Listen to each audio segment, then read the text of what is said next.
Alors, Shabbat Shalom à tous.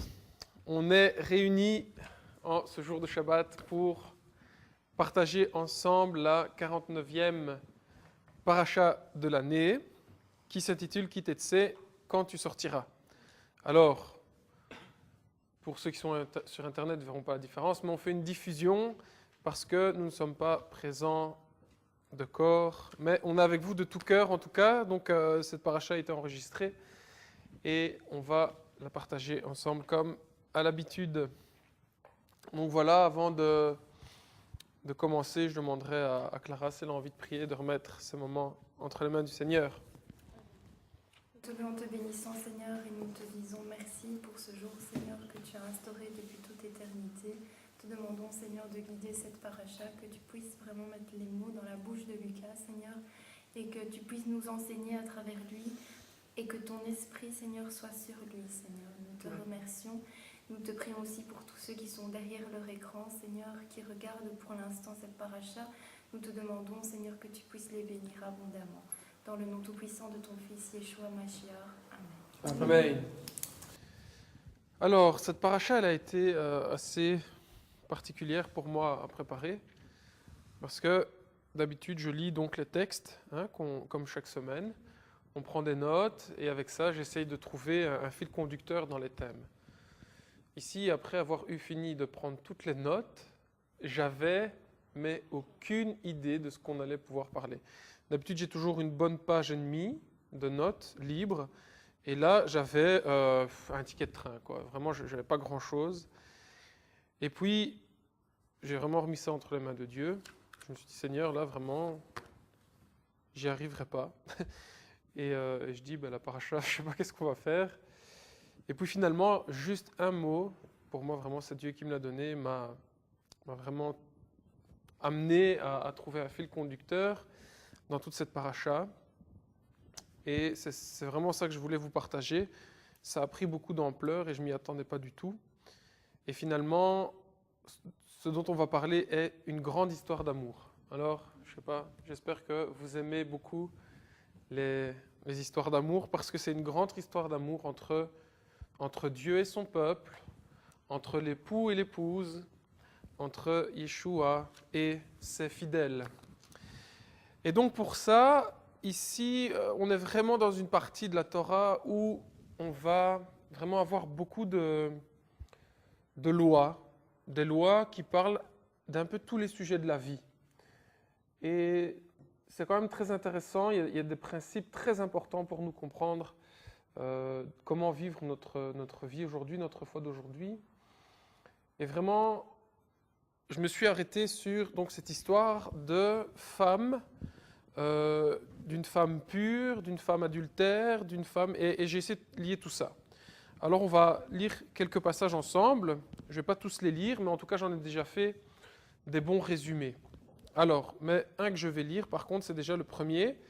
C'est une lecture dans Deutéronome 21, versets 10 à 11 et le verset 14.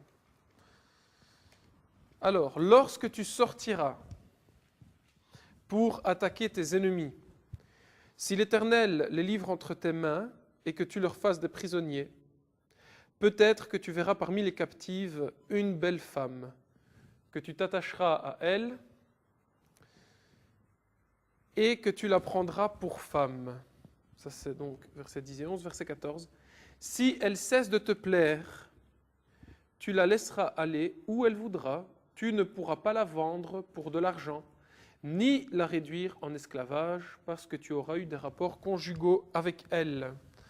Alors ici on voit donc lorsque tu sortiras en guerre contre tes ennemis et tout ça. Alors moi j'ai tout de suite essayé de faire le lien, comme on l'a déjà dit à plusieurs reprises.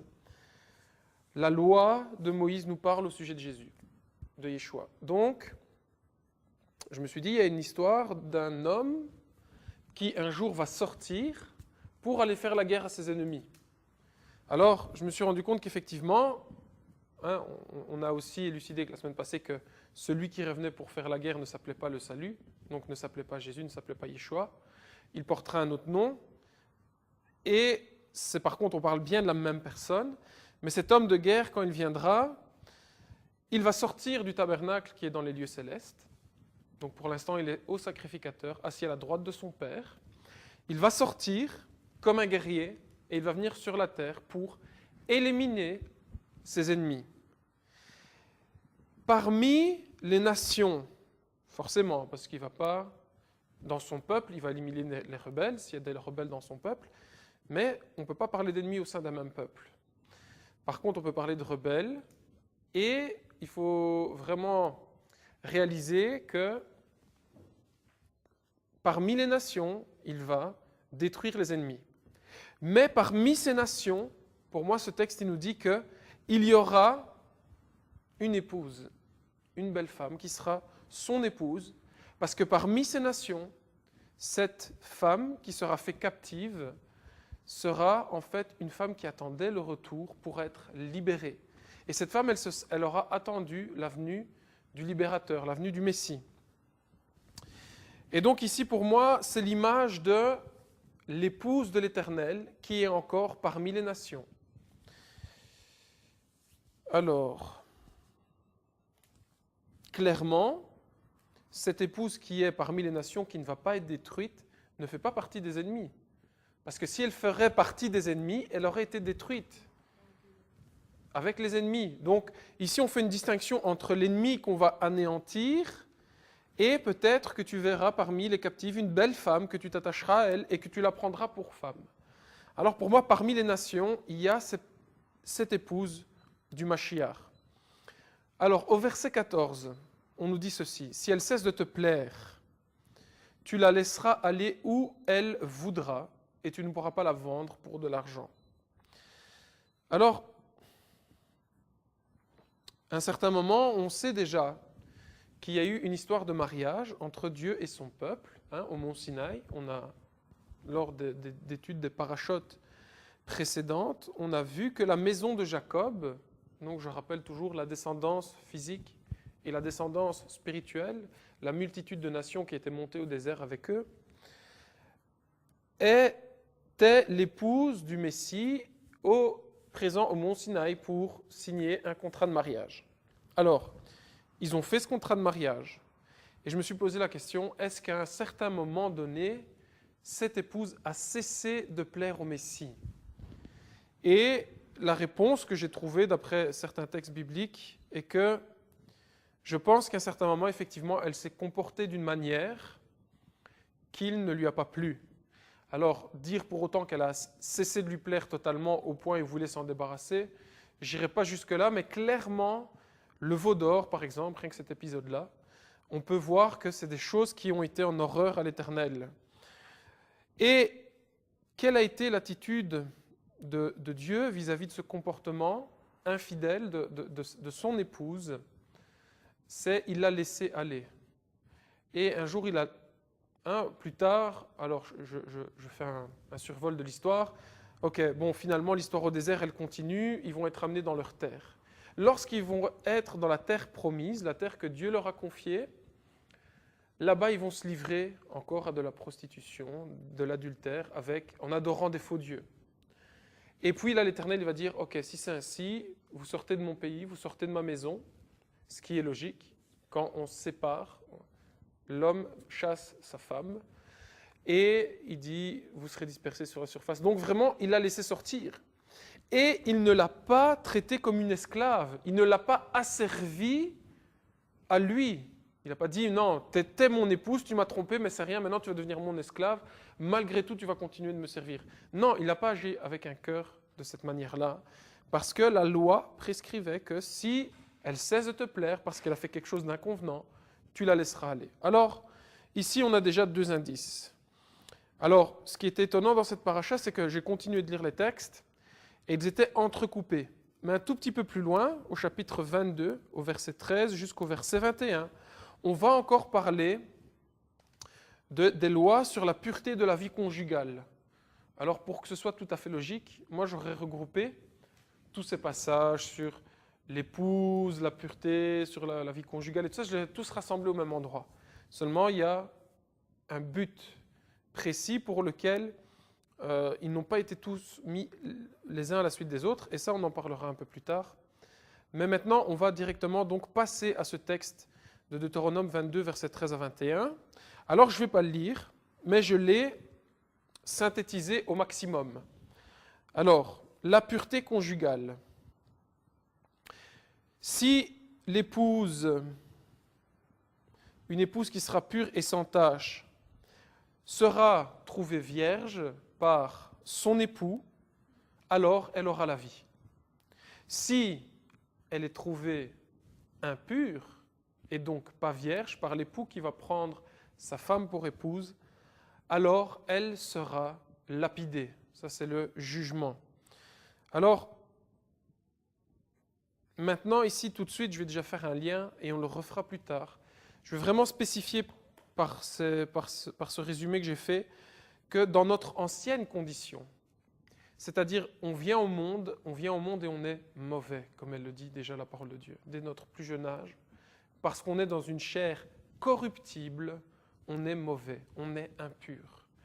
Et ici, il faut comprendre que si on reste lors de toute notre vie, pendant toute notre vie, si on reste dans cet état, on ne pourra pas faire partie de l'épouse du Mashiach. Pourquoi ? Parce que ça veut dire qu'on serait trouvé impur avec des défauts, avec des taches. Et donc l'Éternel a dit, une telle épouse, je ne la prendrai pas pour épouse, ou j'irai vers elle, je l'examinerai, et vraiment, si je lui trouve des défauts, alors je l'exterminerai. Et ça, il faut le comprendre, c'est très important.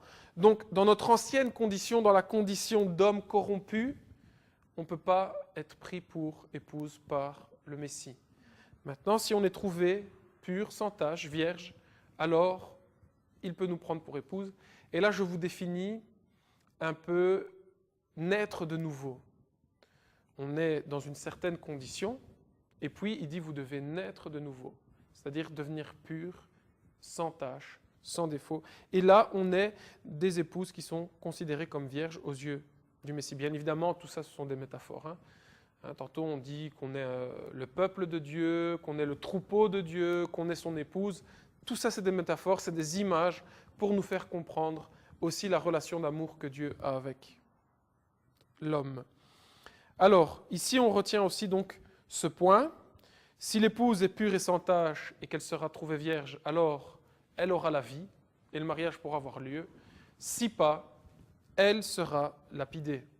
Bon, c'est pas ça le plus important que je voulais qu'on retienne, bien évidemment. La lapidation, c'est pas ça que je voulais qu'on retienne, mais voilà. Alors, un autre texte encore qui suit par contre celui-ci, donc c'est du verset 13 au chapitre 23, verset 1.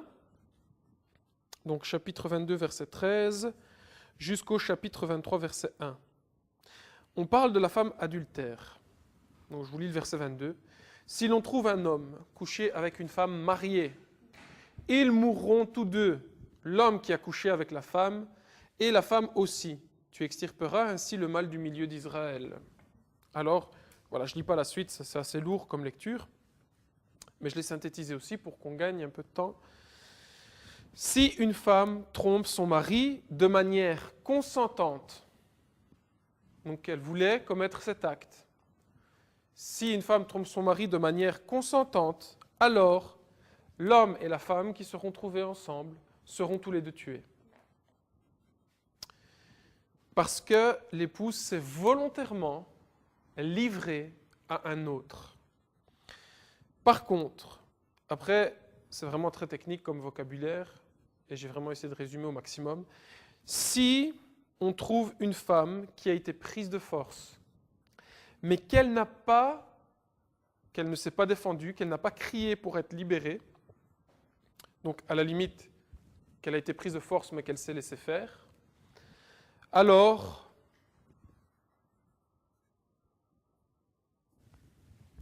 elle sera quand même châtiée.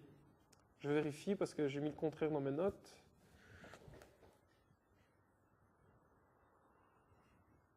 Si une jeune fille vierge est fiancée à quelqu'un et qu'un homme la rencontre dans la ville et couche avec elle, vous les ferez sortir tous deux à la porte de la ville, vous les lapiderez, et ils mourront, la jeune fille pour n'avoir pas crié dans la ville, et l'homme pour avoir fait violence à la femme de son prochain.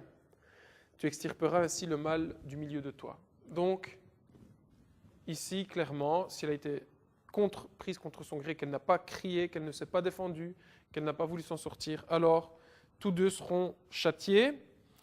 Et il y a un troisième cas, si elle a été prise de force, que c'était dans les champs, qu'elle a crié au secours et que personne n'a entendu et que personne n'a pu la secourir, à ce moment-là, uniquement l'homme sera châtié et la fille sera libérée. Donc, on a 3 types de cas d'adultère. Alors, ceux qui se livrent volontairement, ceux qui ne sont pas spécialement volontaires mais qui font rien pour s'en sortir, et ceux qui font tout ce qui sont malgré eux et qui essayent de s'en sortir. Alors ça nous fait 3 cas. Et dans ces 3 cas, on continue d'analyser cette histoire avec Yeshua et l'époux, nous sommes son épouse. Alors, qu'est-ce qui a pris possession de l'homme malgré lui-même? C'est bien évidemment le péché. Pourquoi je dis malgré lui-même? Je ne cherche pas des excuses, je ne cherche pas la facilité. Je dis malgré lui-même parce que toute la création a été soumise au péché, contre le gré de la création. Donc toute la création, ça veut dire l'homme et la femme y compris. Donc vraiment ici, on trouve 3 types de personnes qui sont quelque part livrées au maître du mal et de force, ils vont tromper le maître du bien. Mais il y a différentes manières de vivre et d'être livré au maître du mal. Soit c'est une manière volontaire, et on est totalement d'accord avec ça. Soit il y en a ceux qui ne veulent pas vraiment être livrés au maître du mal, mais qui se laissent faire. Ils se disent, de toute façon, c'est ma condition actuelle, je suis pécheur, je continuerai d'être pécheur. Et puis tu as ceux qui crient à l'époux fidèle pour s'en sortir. Et ça fait 3 types de personnes. Et on ne peut pas, et je pense qu'en prenant cet exemple, c'est choquant de dire l'épouse a été prise contre son gré, mais elle n'a pas crié. Finalement, quand on se complaît, quand on pense que le péché c'est un acte qui n'est pas grave, on pêche, mais on ne crie pas à l'Éternel pour s'en sortir. Ça veut dire qu'on se complaît finalement dans ce qui nous arrive. Alors en prenant l'exemple d'une femme, c'est assez choquant, mais je pense qu'il y a vraiment matière à creuser à ce niveau-là. Donc voilà, ça c'est aussi un passage que je voulais lire avant qu'on arrive à une grande conclusion qui sera assez longue. Enfin, donc ça c'est plutôt l'introduction, mais on va encore lire 2 références. Deutéronome 23, versets 16 à 17. Tu ne livreras pas à son maître un esclave qui se réfugiera de chez son maître auprès de toi. Il demeurera chez toi, au milieu de toi, dans le lieu qu'il choisira, dans l'une de tes villes, où bon lui semblera, tu ne l'opprimeras pas. Alors, ce texte nous parle d'un esclave qui est serviteur peut-être d'un mauvais maître, parce qu'il a envie de s'enfuir chez lui. Alors vous pouvez analyser ça à chacun d'entre vous. Lorsqu'on pêche, c'est parce qu'on a été soumis au péché et que, bien évidemment, on veut s'enfuir, on veut partir de la maison du péché. Et là, l'Éternel, il nous dit qu'on peut aller se réfugier chez un autre maître. Alors, il y a le maître du mal et il y a le maître du bien. Il y a l'adversaire et Jésus, Yeshua. Et donc, quand on va se réfugier dans sa maison, il nous accueillera, il ne nous opprimera pas. Et il n'aura pas le droit, d'après la loi, d'après sa propre loi lui-même, de nous chasser de sa maison. Donc, on peut trouver refuge dans la maison du maître du bien, même si on est l'esclave du maître du mal ou du péché. Et enfin, une dernière référence dans Deutéronome chapitre 23, versets 18 à 19. Il n'y aura aucune prostituée parmi les filles d'Israël. Il n'y aura aucun prostitué parmi les fils d'Israël. Tu n'apporteras pas dans la maison de l'Éternel ton Dieu le cadeau d'une prostituée, ni le salaire d'un chien, pour l'accomplissement d'un vœu quelconque, car l'un et l'autre sont en horreur à l'Éternel ton Dieu. Alors, c'est clair qu'il n'y aura pas de prostituées parmi le peuple de l'Éternel, que ceux qui se prostituent volontairement, ceux-là seront détruits. Encore une fois, on peut trouver un abri, on peut trouver une issue dans la présence du maître du bien. Alors, ça c'était donc pour rassembler un peu tous les thèmes de notre paracha concernant l'épouse, la prostitution, la femme adultère et ainsi de suite, la femme impure. Maintenant, on va conclure avec un texte de Deutéronome 24, et là il y aura un certain développement à faire, et c'est de ça que je vous parlais en introduction, c'est une grande histoire d'amour. Alors pour ceux qui aiment bien les histoires d'amour, soyez bien attentifs. On va lire Deutéronome 24, versets 1 à 4.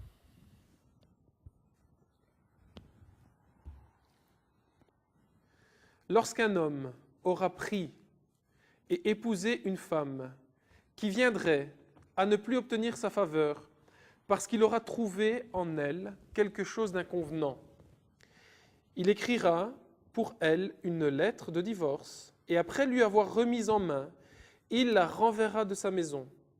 Elle sortira de chez lui, s'en ira et pourra devenir la femme d'un autre homme.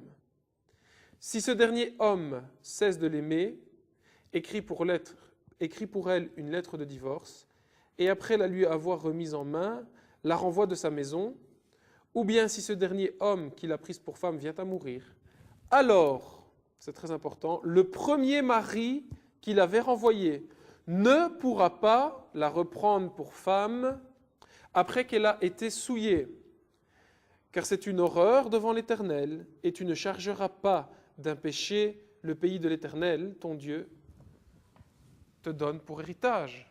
Le pays que l'Éternel, ton Dieu, te donne pour héritage. Alors, ça, on va y revenir en détail tout de suite, mais avant ça, un petit rappel, c'est que dans les parachutes précédentes, ceux qui n'auront pas eu ce background auront peut-être un peu de mal à voir, mais je pense qu'on va y arriver quand même. Ça veut dire que vous qui n'avez pas ce background, vous devez vous accrocher 2 fois plus fort. Mais on a déjà vu dans les parachutes précédentes que lorsque Yeshua va mourir sur le bois, il va mourir de la plaie de la femme adultère. Et là, on avait vraiment analysé que lorsqu'il meurt, il va prendre le châtiment qui était réservé à son épouse sur lui-même afin de libérer son épouse. Alors ici, on a une partie complémentaire de cette étude qui est très intéressante à voir.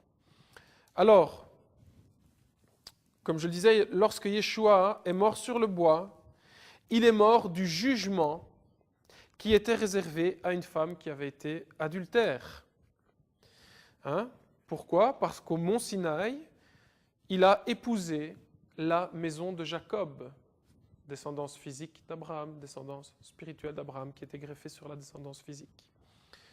Alors, l'épouse, la maison de Jacob, donc ça reprend l'humanité entière. Dieu, contrairement à ce qu'on pourrait penser, n'a pas juste épousé le peuple juif ou le peuple hébreu, il a épousé le peuple hébreu et les co-héritiers et ceux qui étaient greffés, et encore un terme qui était utile à dire.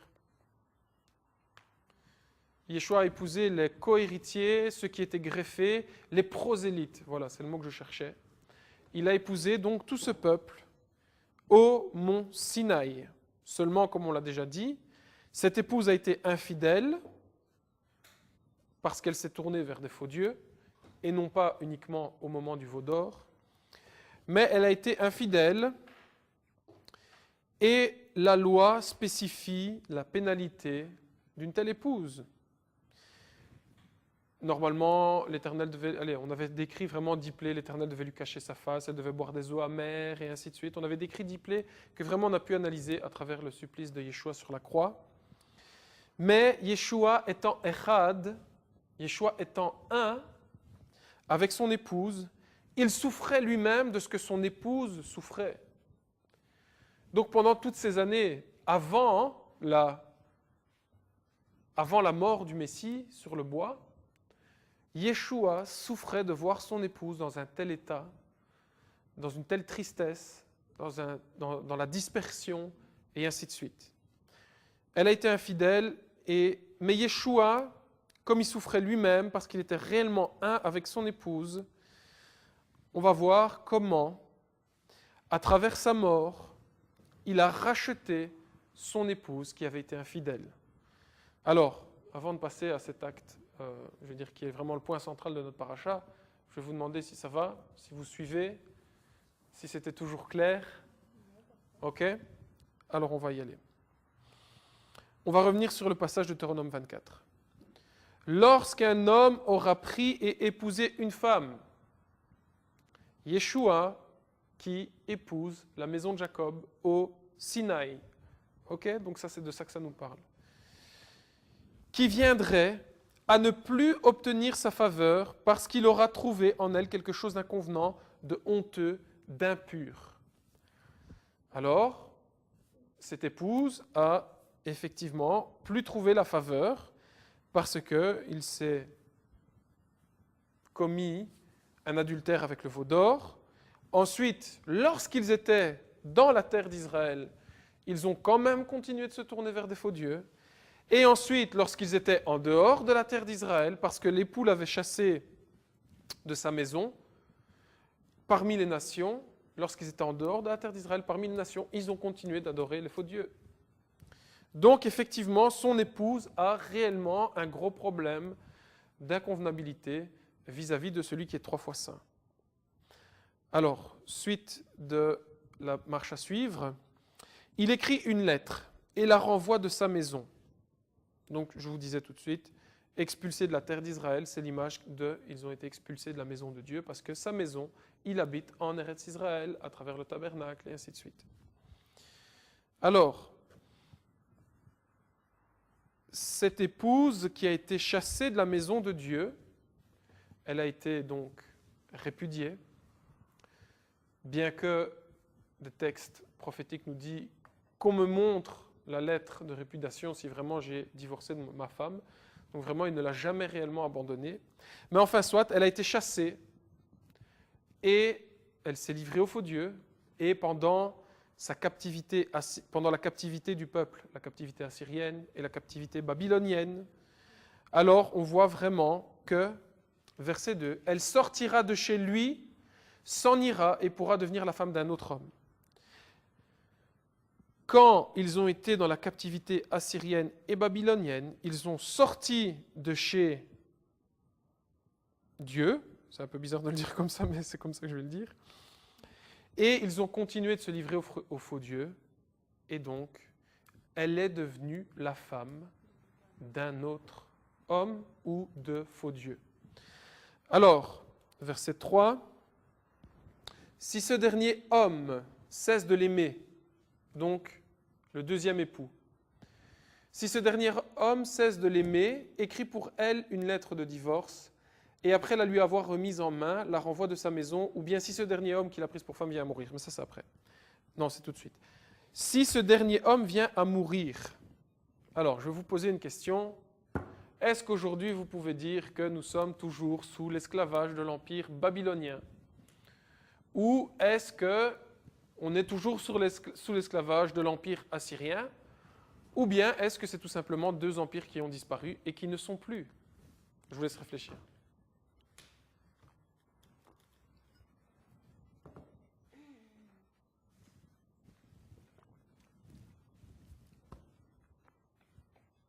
Ok. Ils ont disparu. En tant qu'institution, oui. Ok. Spirituellement, non. Ok. Alors on va s'arrêter au point de vue physique. Ok, c'est ça qui m'intéressait. Mais en point de vue spirituel, ils ont toujours une influence dans le monde mauvais d'aujourd'hui, ça c'est sûr. Mais je vais dire, en attendant, c'est des empires comme l'empire romain. Ils ont disparu. L'empire assyrien, babylonien ont disparu. Les Yavanites, qui sont les ancêtres des Grecs, ont disparu.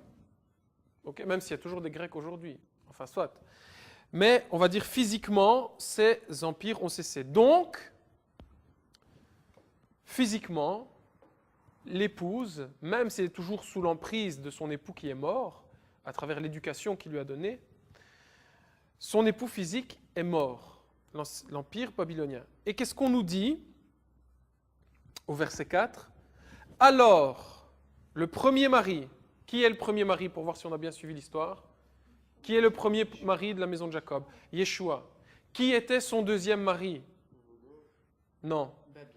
Babylone, la Syrie. Alors, est-ce qu'ils sont morts ? Oui. Alors, le premier mari qu'il avait renvoyé ne pourra pas la reprendre pour femme après qu'elle a été souillée, donc elle s'est bien souillée avec les fautes de Dieu, car c'est une horreur devant l'Éternel. Et tu ne chargeras pas d'un péché le pays que l'Éternel ton Dieu te donne pour héritage. Alors, question, le premier mari ne pourra pas la reprendre pour épouse, ce serait une horreur devant l'Éternel.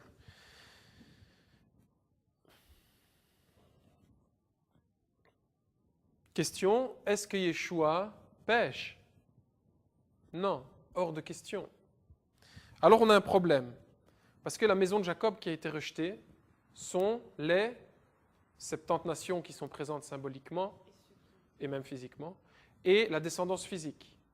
Donc la descendance physique d'Abraham et la descendance spirituelle d'Abraham ont cassé le contrat de mariage qui avait eu lieu au Sinaï, et donc tous ont été rejetés, et tous ne peuvent pas être réintégrés parce que c'est une horreur aux yeux de l'Éternel. Alors, je me suis dit, ça c'est en théorie. Je sais aussi pertinemment que Yeshua n'a jamais cassé la Torah, n'a jamais cassé aucun commandement. Mais je me dis, aujourd'hui, on peut être, c'est ce que tout le monde prétend en même temps, il y a des courants de pensée qui prétendent tous être l'épouse du Mashiach. Mais l'Apocalypse nous dit aussi, lorsqu'il reviendra, il prendra une épouse qui va trouver pure et sans tache. Alors, je vais essayer de retrouver le fil dans mes notes. En même temps, aussi quelque chose qui est enseigné dans la tradition, lorsqu'on fête Pâques, lorsqu'on fête la sortie d'Égypte, vraiment, on insiste, et c'est des commandements bibliques, donc c'est même plus que la tradition, c'est des commandements bibliques qui leur donnent. Lorsque tu enseigneras la fête de Pessah, la fête de Pâques à tes enfants, tu leur enseigneras et tu leur diras que ce jour-là, ils étaient présents, que toute l'humanité était présente là-bas. Que chaque personne qui vient au monde est présente à la sortie d'Égypte. Ok, mais si ça veut dire que chaque personne est présente, est-ce que vous me suivez pour cette info ? Vous voyez de quoi je parle là ? Ok. Si toute l'humanité est présente à la sortie d'Égypte, ça veut dire que toute l'humanité est présente lors de l'épisode du veau d'or, lors des autres épisodes où ils vont adorer des faux dieux. Donc c'est et même Paul, il nous parle ainsi, il dit n'oubliez pas, il est en train de parler aux Corinthiens, il est en train de parler aux Corinthiens, il va dire nous et nos pères sommes tous passés sous la nuée au désert. Nous et nos pères, on a tous bu au même rocher spirituel, c'était le Christ. Pourtant, Paul, il n'a pas connu cette période-là, les Corinthiens n'ont pas connu cette période-là, il y a 1500 ans, plus ou moins, qui les séparent. Donc tu te dis, c'est vraiment vis-à-vis de cette tradition biblique, tous, on doit se voir présents ce jour-là en Égypte. Alors, si tous étaient présents ce jour-là en Égypte, tout le monde a péché, tout le monde est rejeté, il n'y a plus d'alliance. Tout le monde a cassé l'alliance, quoi. L'alliance qui a été faite au mont Sinaï. Alors, et comme Yeshua ne pêche pas, je me suis dit, et qui ne reprendra plus jamais la même épouse, c'est clair. Plus jamais il ne reprendra la même épouse, ou sinon ce serait un péché, ce serait une horreur aux yeux de l'Éternel. Alors on a des textes qui sont moins déprimants de ce que je viens de vous dire. Voilà, là c'est un peu, ok, je sens. Mais on va prendre un texte dans Jérémie 3.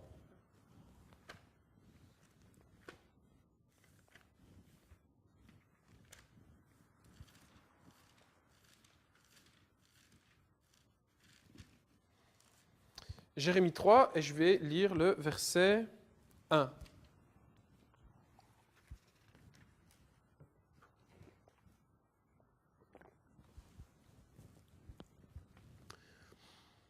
il me faut dire, lorsqu'un homme répudie sa femme, qu'elle le quitte et appartient à un autre, retournera-t-il encore vers elle?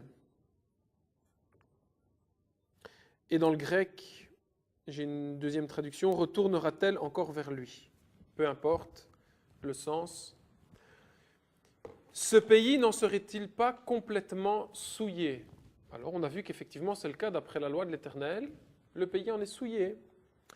Et toi tu t'es prostitué à de nombreux amants, et tu reviendrais à moi. Ce n'est pas une question, je l'ai mal exprimé. Et tu reviendrais à moi. Il n'y a pas de point d'interrogation. L'Éternel dit, toi tu t'es prostitué à de nombreux amants, il est en train de parler à tout son peuple, à la maison de Jacob. Il dit, tous, vous êtes prostitués à de nombreux amants. Et il dit, et tu reviendrais à moi. Il a dit, tu vas revenir. Il y a un point d'exclamation à la fin, ce n'est pas une question. Alors, tu reviendras à moi. Comment est-ce possible que l'épouse initiale qui a appartenu au Messie, au mont Sinaï, va un jour revenir à lui sans casser aucun commandement de la loi? Alors, en même temps, ici, je vais faire une parenthèse pendant que je vous laisse cette question. Ce qui était vraiment très interpellant quand j'ai lu tout le texte, une bonne partie du texte de Jérémie 3, au verset 3, 22, chapitre 3, verset 22, il va dire « Revenez, fils rebelles ». Revenez, fils rebelles. Alors, ce qui était étonnant, et tout à l'heure je vous disais ceci, c'est que dans Deutéronome, on n'a pas mis tous les textes les uns à la suite des autres, et je trouvais ça interpellant. Et puis quand j'ai vu comment c'est construit dans Jérémie, je me suis dit, ce n'est pas un hasard. Parce que dans Deutéronome, chapitre 21, on parle de la femme qui va être faite captive et que c'est une belle femme et qu'on peut la prendre pour épouse. Et ensuite, au verset 18 à 21, donc je vais dire quelque part dans le même couplet, on va parler de tout à fait autre chose et on va se dire, mais tiens, ça n'a aucun lien. Et pourtant, si. Si un homme a un fils indocile et rebelle, qui n'écoute ni la voix de son père, ni celle de sa mère, s'il le châtie et qu'il ne leur obéisse pas. Bon, voilà, on parle des fils rebelles. Ok, vous m'avez suivi? Au chapitre 3, on parle de cette histoire d'amour entre un homme et une femme, et le premier mari a répudié une femme. Et puis dans cette même histoire, toujours dans le même contexte, l'Éternel il va employer l'expression « fils rebelle »,« revenez, fils rebelle ». Donc on voit qu'il y a un lien entre l'épouse qui a été répudiée et qu'elle est considérée aussi comme des fils qui sont considérés comme des fils rebelles. Ok? Alors ça c'est très intéressant de faire le parallèle maintenant parce que plus tard j'en aurai besoin pour qu'on partage autre chose. Alors,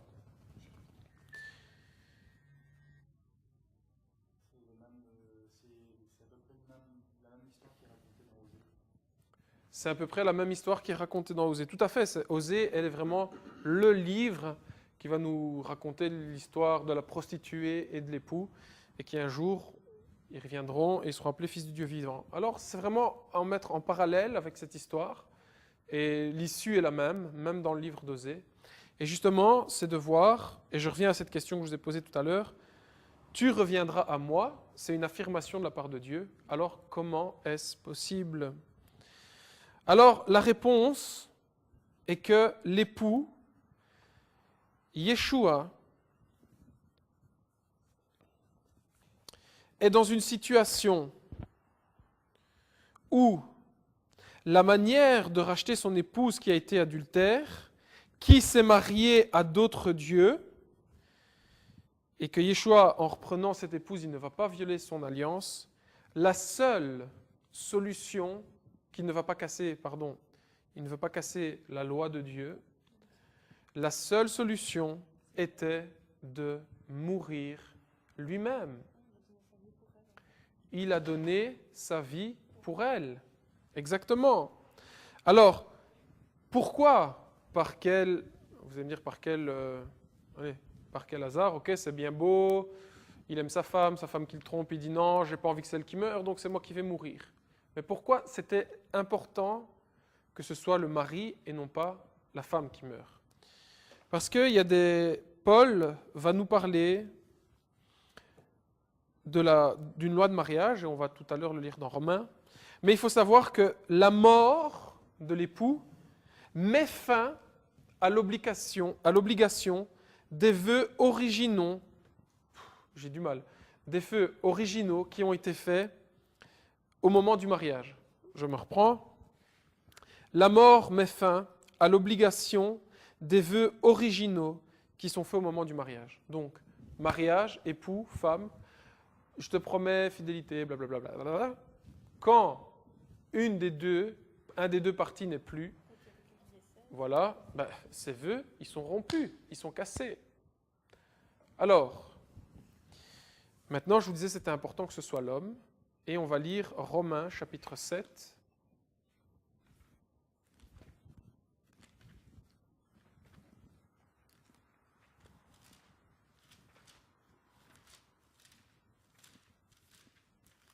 Romains, chapitre 7, versets 1 à 4.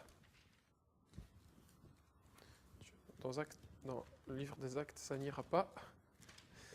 Romains, chapitre 7, versets 1 à 4.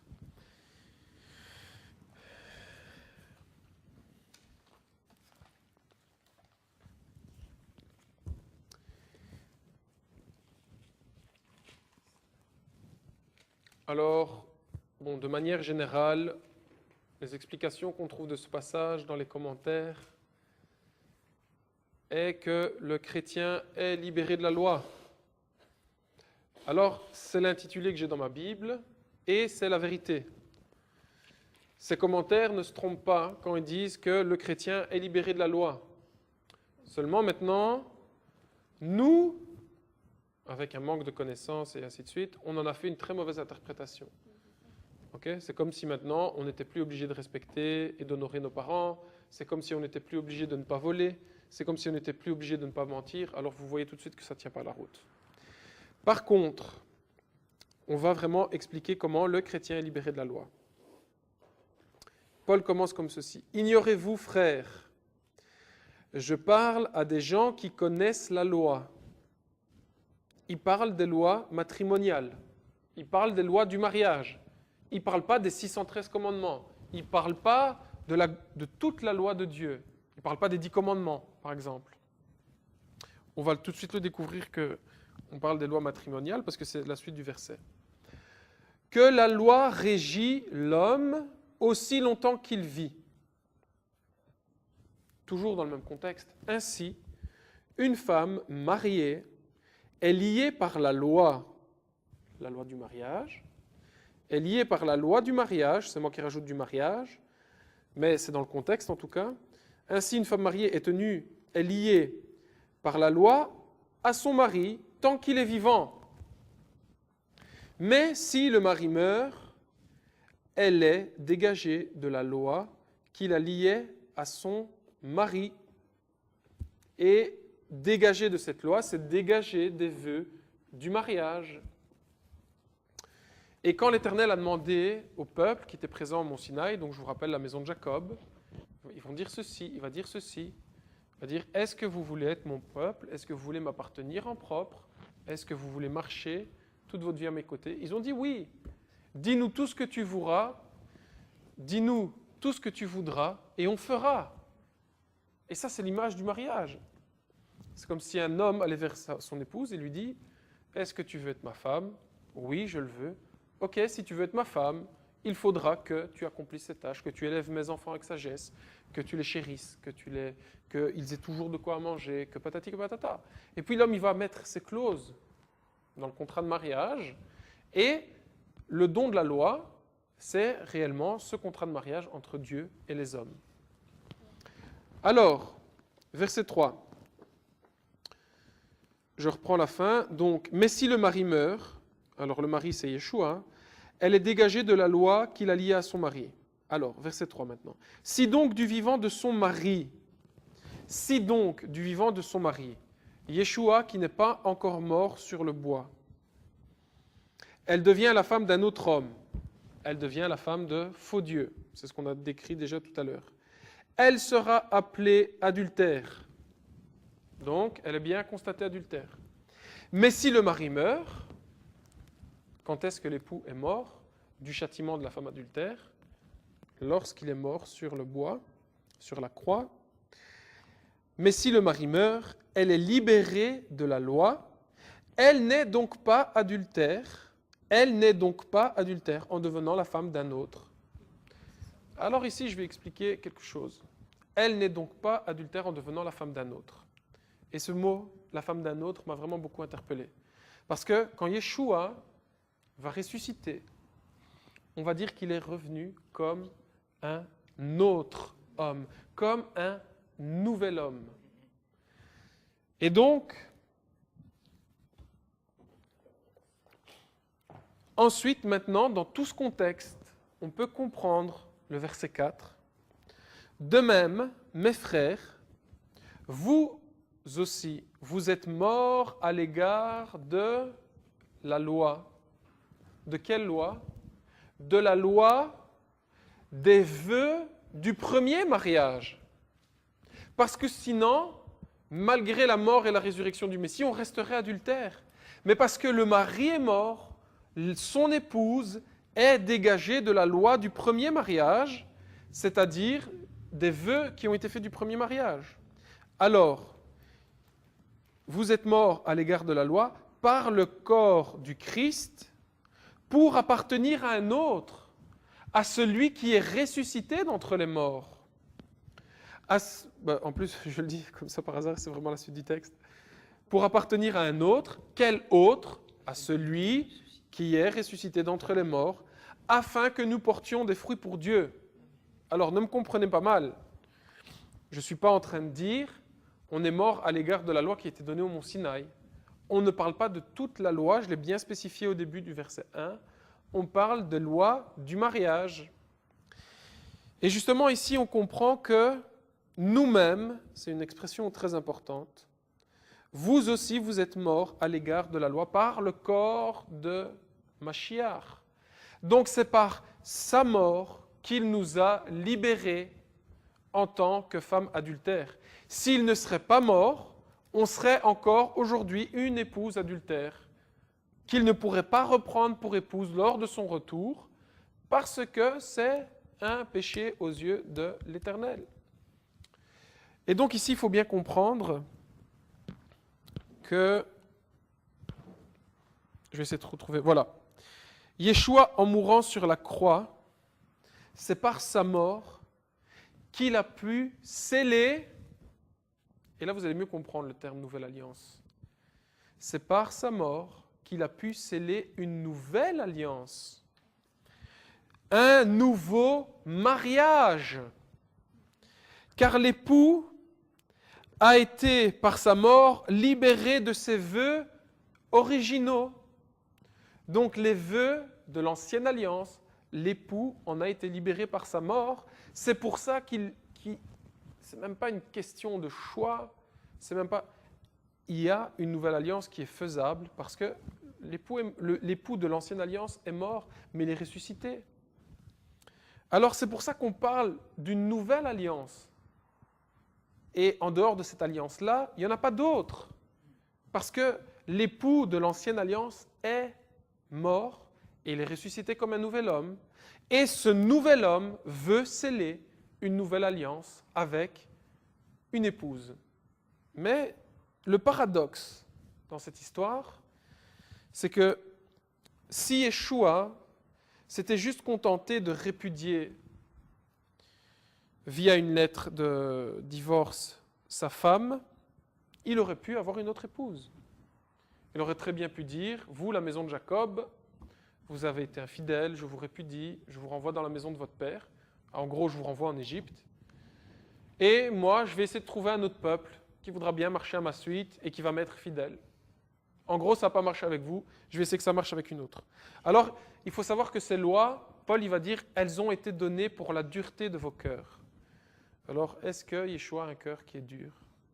Non. La grâce, c'est vraiment tout à fait l'inverse d'un cœur qui est dur. Donc, Yeshua aurait pu se contenter de répudier la maison de Jacob et de trouver une autre épouse, choisir un autre peuple, ou tout simplement détruire la terre entière, vu que je symbolisais tout à l'heure que l'humanité entière est présente lors du mariage au mont Sinaï, et recommencer un autre monde. Qu'est-ce qui lui est impossible? Rien lui est impossible. Il a créé une terre, des cieux, des hommes. Il pouvait créer tout à fait autre chose.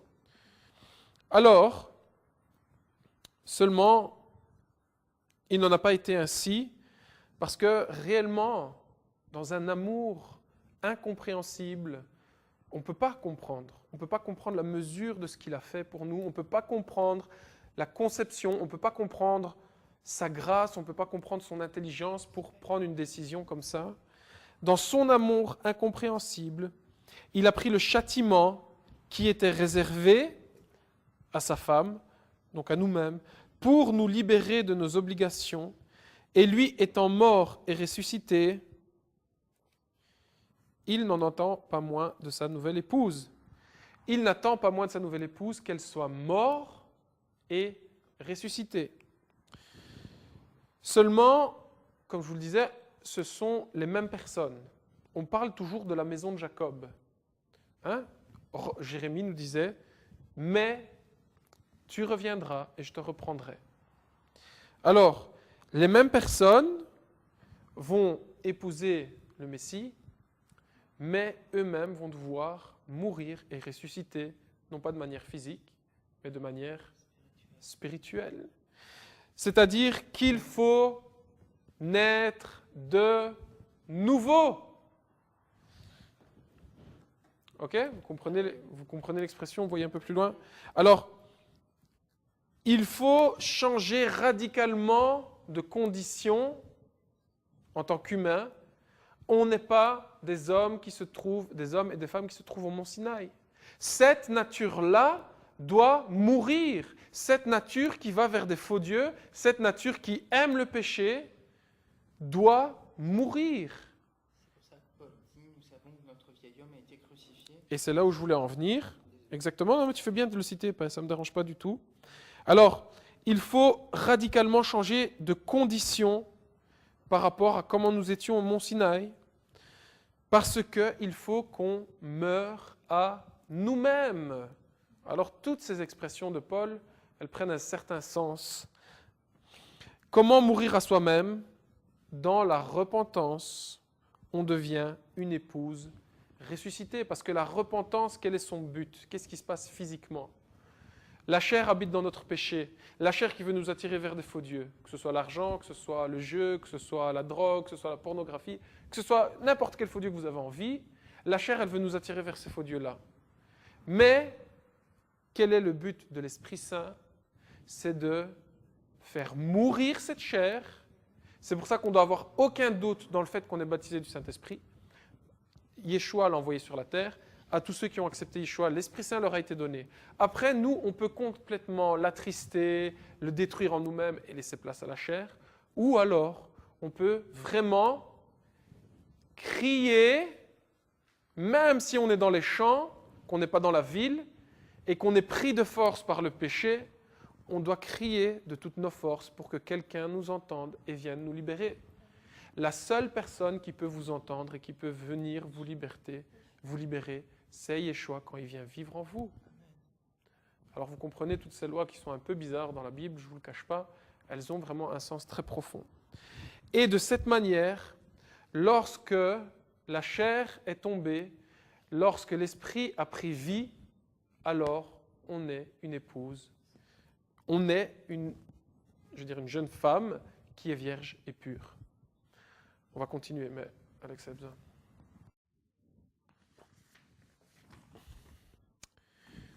Donc on peut ressusciter lorsqu'on passe par la repentance. Ce n'est pas une résurrection physique, mais c'est une résurrection spirituelle. Alors, je voulais prendre le texte aussi d'Ésaïe. Ça me paraît bizarre que c'est Ésaïe, j'espère que je ne me suis pas trompé de référence. Ésaïe chapitre 1, verset 18. Oui, c'est bien la bonne référence.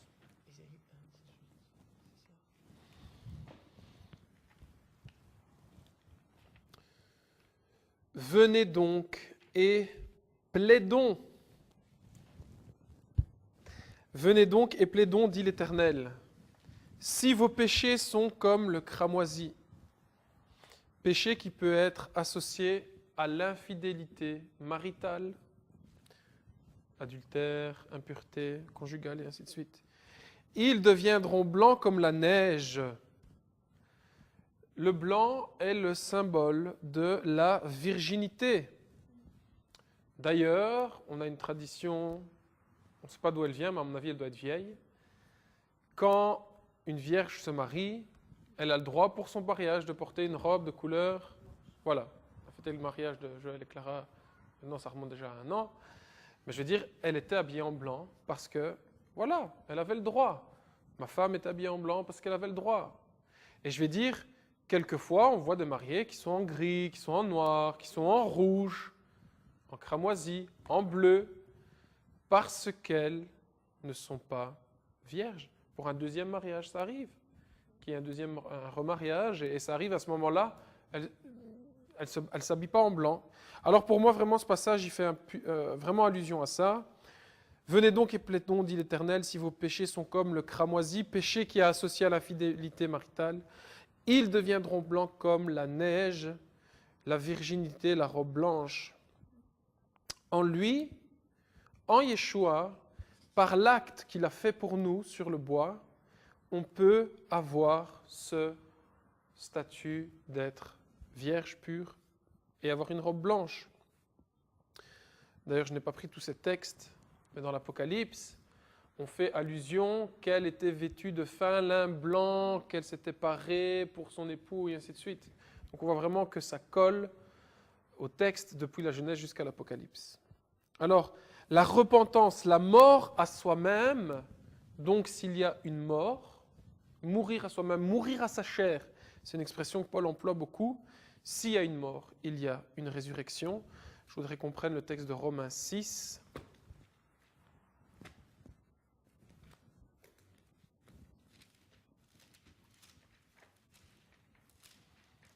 Romains chapitre 6, verset 11.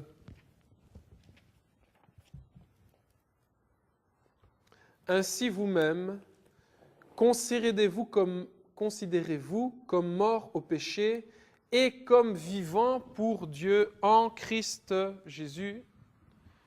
Donc considérez-vous comme morts, mais comme vivants, alors j'appelle ça une résurrection. Donc ce texte, il est clair de ce texte de Paul. Alors, je me disais que je n'avais pas forcément le temps de prendre le texte d'Apocalypse. Non, je n'aurai pas le temps. Je vais plutôt parler d'autre chose. Mais enfin voilà, donc pour résumer toute cette histoire, cette grande histoire d'amour entre Yeshua, son épouse, on a vraiment dit beaucoup de choses, mais c'était vraiment donc par rapport au texte de Deutéronome 21, de Deutéronome 24. Lorsqu'un premier mari a répudié sa femme, ce qui s'est passé lors des multiples adultères de l'humanité entière vis-à-vis de l'époux, ils ont été vers des faux dieux, se sont livrés à un deuxième mari, et il est interdit par la loi que le premier mari reprenne cette épouse. Et c'est pour ça qu'on doit mourir à nous-mêmes, qu'on ne doit plus souhaiter avoir la condition de ces personnes qui étaient au Mont Sinaï, mais revêtir la condition d'hommes nés de nouveau, d'hommes et de femmes nés de nouveau. C'est pour ça que Yeshua, il le dit clairement, c'est peut-être aussi un point qui va nous éclairer sur ce texte qui est difficile. Celui qui n'est pas né de nouveau ne peut pas voir le royaume des cieux. Celui qui fait partie de cette épouse qui adore toujours des faux dieux, cette épouse que j'ai répudiée, que je ne pourrai plus jamais reprendre, je ne peux pas, même s'il voudrait, je ne peux pas, il ne peut pas reprendre cette épouse pour femme. Alors, on comprend aussi que naître de nouveau n'est pas une option, que naître de nouveau est une obligation. Et il nous a envoyé le Saint-Esprit pour ce faire, et le baptême des eaux, le baptême de repentance, le baptême de mourir à soi-même, afin de revêtir cette nouvelle nature et d'être trouvé vierge, pure et sans tache au moment où il reviendra. Et aussi, rappelez-vous, on a parlé de la nouvelle alliance. Pour moi, c'était très important.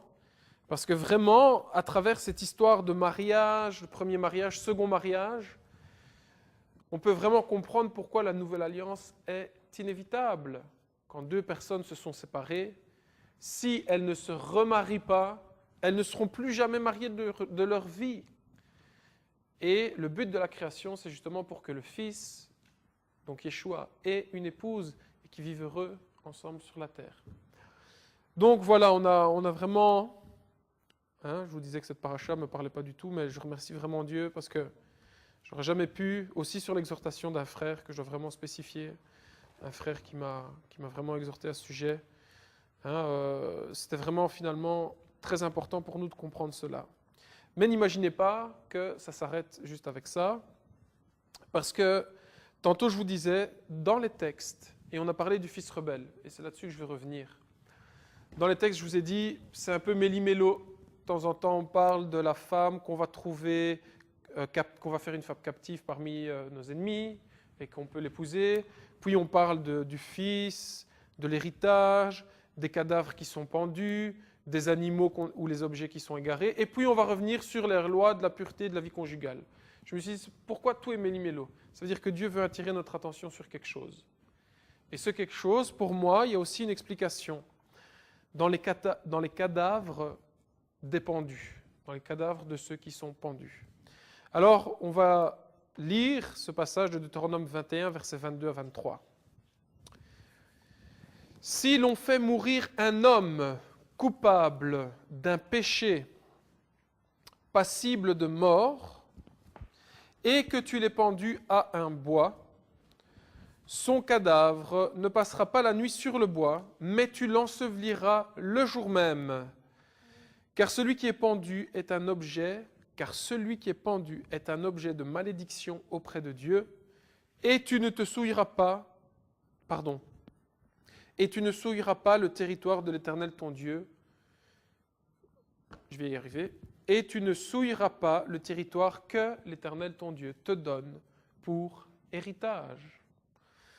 Ok, alors, je suis entièrement d'accord avec vous, c'est un passage qui est un peu obscur, qui est un peu sombre, difficile à expliquer, bien que Paul va nous en donner une explication. Et Pierre l'a dit, même les textes de Paul, ils sont difficiles à comprendre, et on a vraiment besoin de l'éclairage du Saint-Esprit pour nous éclairer sur ces passages. Alors, on va prendre Galates 3. Je rappelle, parce que c'est choquant. « Car celui qui est pendu est un objet de malédiction auprès de Dieu, celui qui est pendu au bois. » Alors, on va prendre ce texte de Galates 3, verset 13.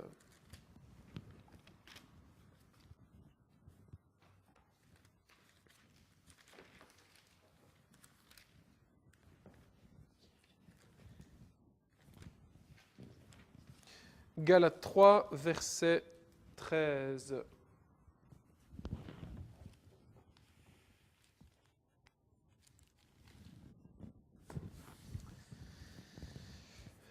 Christ nous a rachetés de la malédiction de la loi, étant devenu malédiction pour nous, car il est écrit « Maudit soit quiconque est pendu au bois ». Alors, Yeshua est devenu, c'est bizarre à dire, j'aurais toujours cru le contraire, Yeshua est une bénédiction pour l'humanité entière. Et ici, on nous dit le contraire, mais il faut bien comprendre. Yeshua est devenu malédiction pour nous, étant pendu au bois à notre place.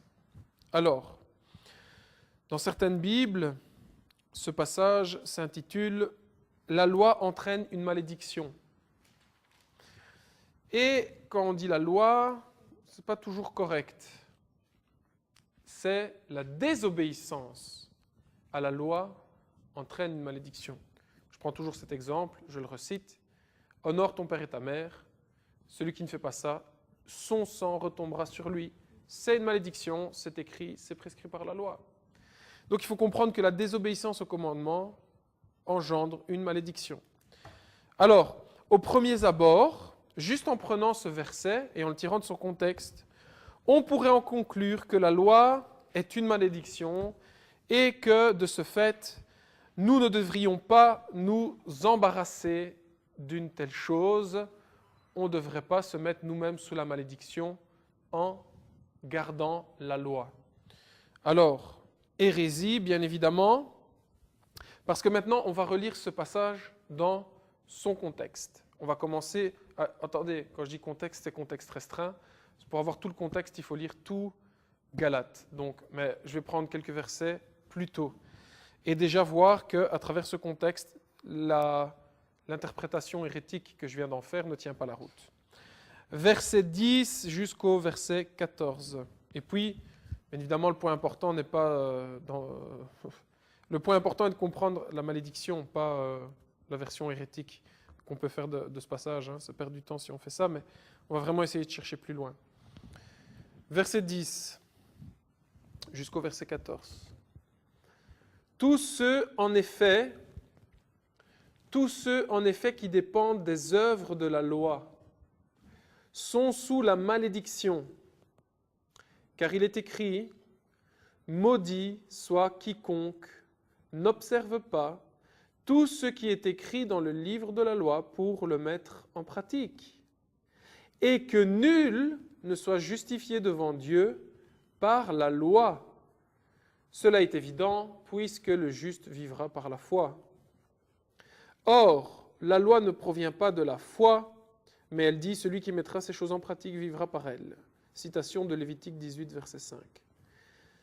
Christ nous a rachetés de la malédiction de la loi, étant devenu malédiction pour nous, car il est écrit « Maudit soit quiconque est pendu au bois », afin que, pour les païens, la bénédiction d'Abraham se trouve en Jésus-Christ, et que par la foi, nous recevions la promesse de l'Esprit.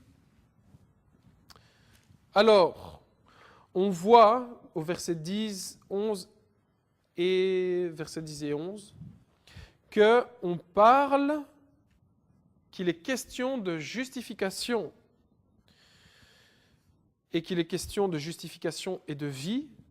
Et de quelle vie on parle ici? On parle de la vie éternelle qui se trouve en Yeshua Mashiach. Alors, celui qui cherche sa justification est sous la malédiction, car il sera privé de la gloire de Dieu et sera détruit dans les temps de feu. Alors, Yeshua a pris cette malédiction sur lui. Tout homme qui cherchait à se justifier via les œuvres, il a dit, comme ils ont péché, ils sont déchus de la gloire de Dieu pour l'éternité. Alors, c'est moi qui vais prendre cette malédiction sur moi, afin de les libérer et afin de leur donner la vie en abondance, la vie éternelle. Alors ici, on voit clairement qu'il a été pendu au bois lors de la crucifixion, et que c'était bien, bel et bien, une malédiction, parce qu'il a pris le péché du monde sur ses épaules.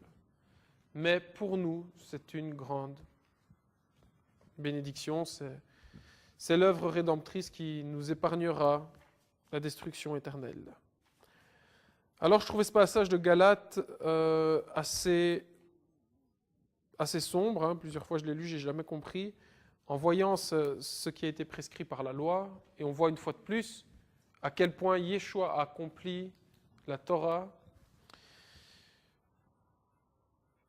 Et donc ce texte de Deutéronome vraiment prend un sens bien plus clair qu'avant. Alors, je vous parlais tantôt du fils rebelle. Mais qu'est-ce qu'il dit le texte du fils rebelle? Je vais juste citer chapitre 21, verset 21. Tous les hommes de sa ville le lapideront. Non, verset 20. Ils diront aux anciens de sa ville, voici notre fils, qui est indocile et rebelle, qui ne nous obéit point, c'est un débauché et un ivrogne. Tous les hommes de sa ville le lapideront et il mourra. Tu extirperas ainsi le mal du milieu de toi, afin que tout Israël apprenne et soit dans la crainte.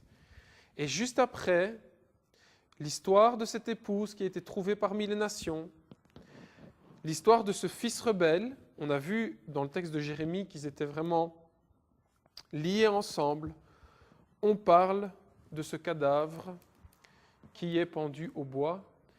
Et on comprend à travers les textes, à travers les écrits de la Nouvelle Alliance, que c'est bien effectivement à travers ce cadavre qui a été pendu au bois que nous obtenons notre rachat, notre rédemption.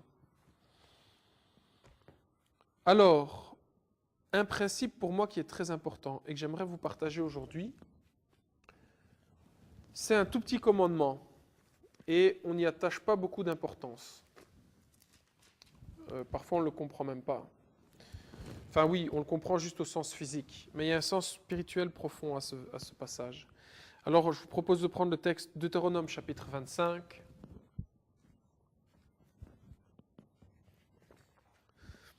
Deutéronome chapitre 25, versets 13 à 16. Tu n'auras pas dans ton sac 2 sortes de poids, un gros et un petit. Tu n'auras pas dans ta maison 2 sortes d'effats, un grand et un petit. Tu auras un poids exact et juste. Tu auras un épha exact et juste, afin que tes jours se prolongent dans les territoires que l'Éternel ton Dieu te donne, car quiconque agit ainsi, quiconque commet une fraude, est en horreur à l'Éternel ton Dieu. On va lire aussi Proverbe 11.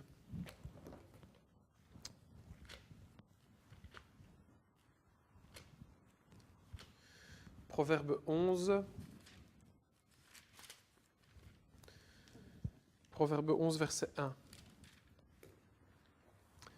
La balance fausse est en horreur à l'Éternel, mais le poids juste a sa faveur.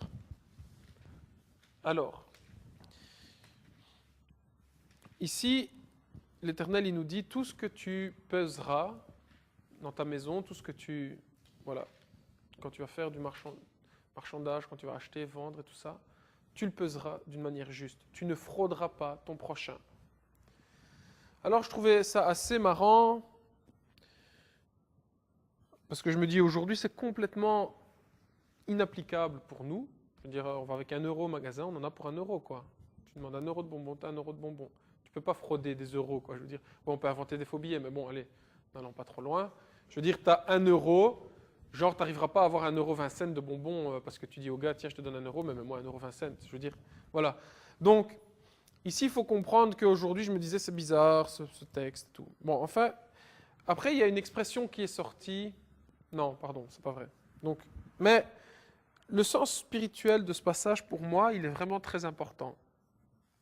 Et pour ça, j'aimerais prendre l'exemple de parents qui éduquent des enfants. C'est un exemple simple. J'aime souvent prendre cet exemple. Je ne sais pas parce que je suis papa. Je sais pas. Alors, on va prendre l'exemple des parents qui vont éduquer leurs enfants. Alors, il faut jouer vraiment beaucoup de rôles dans l'éducation d'un enfant. On ne s'en rend même pas compte, mais on pourrait en déterminer, je pense, au moins une centaine. Mais j'en ai repris 2, 4, 6, 7. Alors, la Bible dit, n'épargne pas la verge à ton enfant lorsqu'il a fait le mal, lorsque tu dois le reprendre, le corriger. Mais même, si c'est apparemment un conseil de sagesse, imaginons qu'on fasse ça dans la démesure, qu'on n'a pas pesé avec un juste épha, qu'on n'a pas pesé avec un juste poids, qu'on est donc déséquilibré, qu'on dit je vais élever mon enfant avec la verge, et que finalement on tape notre enfant avec la verge, et qu'on n'est pas équilibré dans les coups qu'on va lui porter, on va continuer de le battre, de le battre, de le battre, de le battre. Au-dessus de 40 coups de verge, bien souvent, on y laisse sa vie. Donc, il faut élever nos enfants avec la verge, mais il faut que ce soit équilibré. Tout déséquilibre amène un dérèglement. Je prends un autre exemple. Je parlais de la verge, je vais parler de l'amour. Éduque tes enfants avec amour. Mais trop d'amour, c'est pas bon non plus. Ils vont devenir trop chouchoutés, trop prétentieux, orgueilleux. Ils vont croire que c'est eux le centre du monde. Mais pas assez d'amour. Ça va leur faire mal, ils vont souffrir, ils vont être tristes. Ils vont être brisés à l'intérieur d'eux-mêmes. La rigueur. Il faut être rigoureux avec ses enfants, mais trop rigoureux. Ils ne seront pas heureux, ils ne seront pas épanouis, ils n'aimeront pas leurs parents.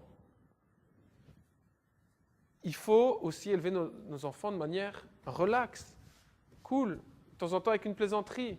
Profiter d'une plaisanterie pour éduquer ses enfants d'une manière relaxe, plus décontracte. Pas toujours dans la rigueur, entre quatre yeux, il faut que je te parle.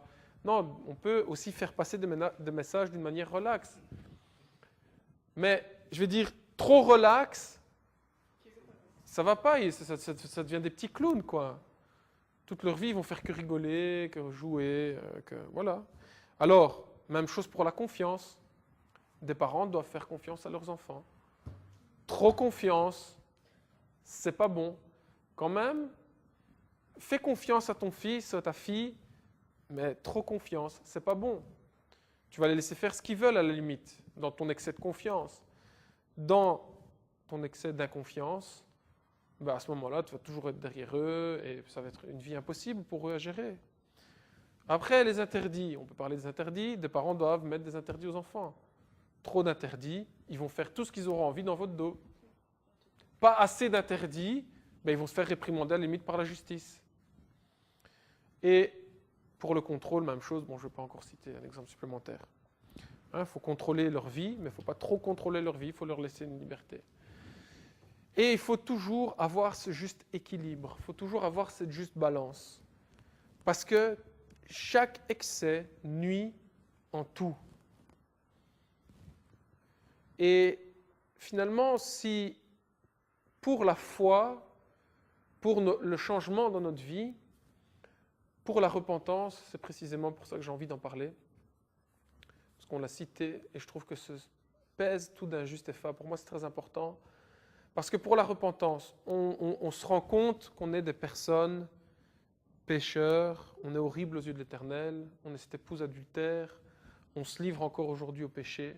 Bon, alors on se dit, allez, c'est quand même pas normal. Si on est mis face à nous-mêmes et qu'on ne reste pas équilibré, je veux dire, on n'est pas loin du suicide à la limite. On dit non, je suis une personne horrible, je ne mérite pas d'avoir la vie, je ne comprends pas ce que Jésus a fait pour moi, il n'aurait pas dû. Et voilà, ça peut se terminer comme ça. Dieu lui-même, il nous dit, mon enfant que je corrige et qui revient vers moi, c'est petit à petit. Il dit, je ne lui demande pas de tout faire en une fois, je veux juste qu'il ait un cœur disposé pour revenir à moi de tout son cœur. Et petit à petit, avec des petites choses, je vais commencer et je vais le faire revenir vers moi. Il ne va pas nous imposer toute la charge de notre péché en une fois et nous dire, reviens en une fois, ou sinon, tu n'es pas digne de revenir. Lui-même, il n'agit pas comme ça, parce qu'il est équilibré. Et je pense que dans notre foi, quand on l'exprime aujourd'hui, si on regarde les groupes extrémistes, que ce soit dans n'importe quelle religion, je ne vais pas parler uniquement des musulmans extrémistes, je ne vais pas parler uniquement des orthodoxes extrémistes, que ce soit grecs, juifs, ou des chrétiens extrémistes, parce qu'il y a des chrétiens extrémistes, la théorie de l'hypergrâce, c'est extrémiste. Et quand finalement, on a un principe qui est sain et qu'on ne le pèse pas correctement, qu'on vit un déséquilibre dans notre vie, et l'image d'une balance, pour ça, c'est vraiment bien fait. Vous avez déjà joué avec une balance? Essayez de trouver une balance et jouer avec une balance. On met des petits poids à gauche, à droite. Et à un certain moment, quelquefois, on va juste mettre un petit poids, mais vraiment de rien en trop d'un côté, et vraiment la balance, elle va faire ch'touk, et elle va coincer comme ça. Et je me dis, mais punaise, pourtant, c'était pas grand-chose que je viens de rajouter. Moi, je me rappelle précisément, j'ai voulu faire l'expérience. Et je me dis, c'est pas grand-chose que je viens de rajouter, mais quand même, la balance, plutôt que dans une situation même un peu, tu sais, comme ça, non, elle est carrément à son minimum d'un côté et à son maximum de l'autre. Et il faut bien se dire que si on ne pèse pas les choses correctement, on finit toujours dans un extrême. L'extrême nuit en tout. Alors, il y a des extrêmes qui nuisent au point d'ôter la vie à d'autres gens. Donc, allez, je veux dire, il faut quand même rester conscient que c'est vachement important. Et dans notre foi, je pense que c'est très important d'exprimer toutes ces choses, que ce soit juste pesé, La grâce, elle doit être pesée d'une manière juste. La loi, elle doit être pesée d'une manière juste. Il ne faut pas essayer de commencer à en faire des buts illégitimes de toutes ces choses parce que là, on dévie. Et c'est une belle image. Maintenant, je vais vous donner une autre image.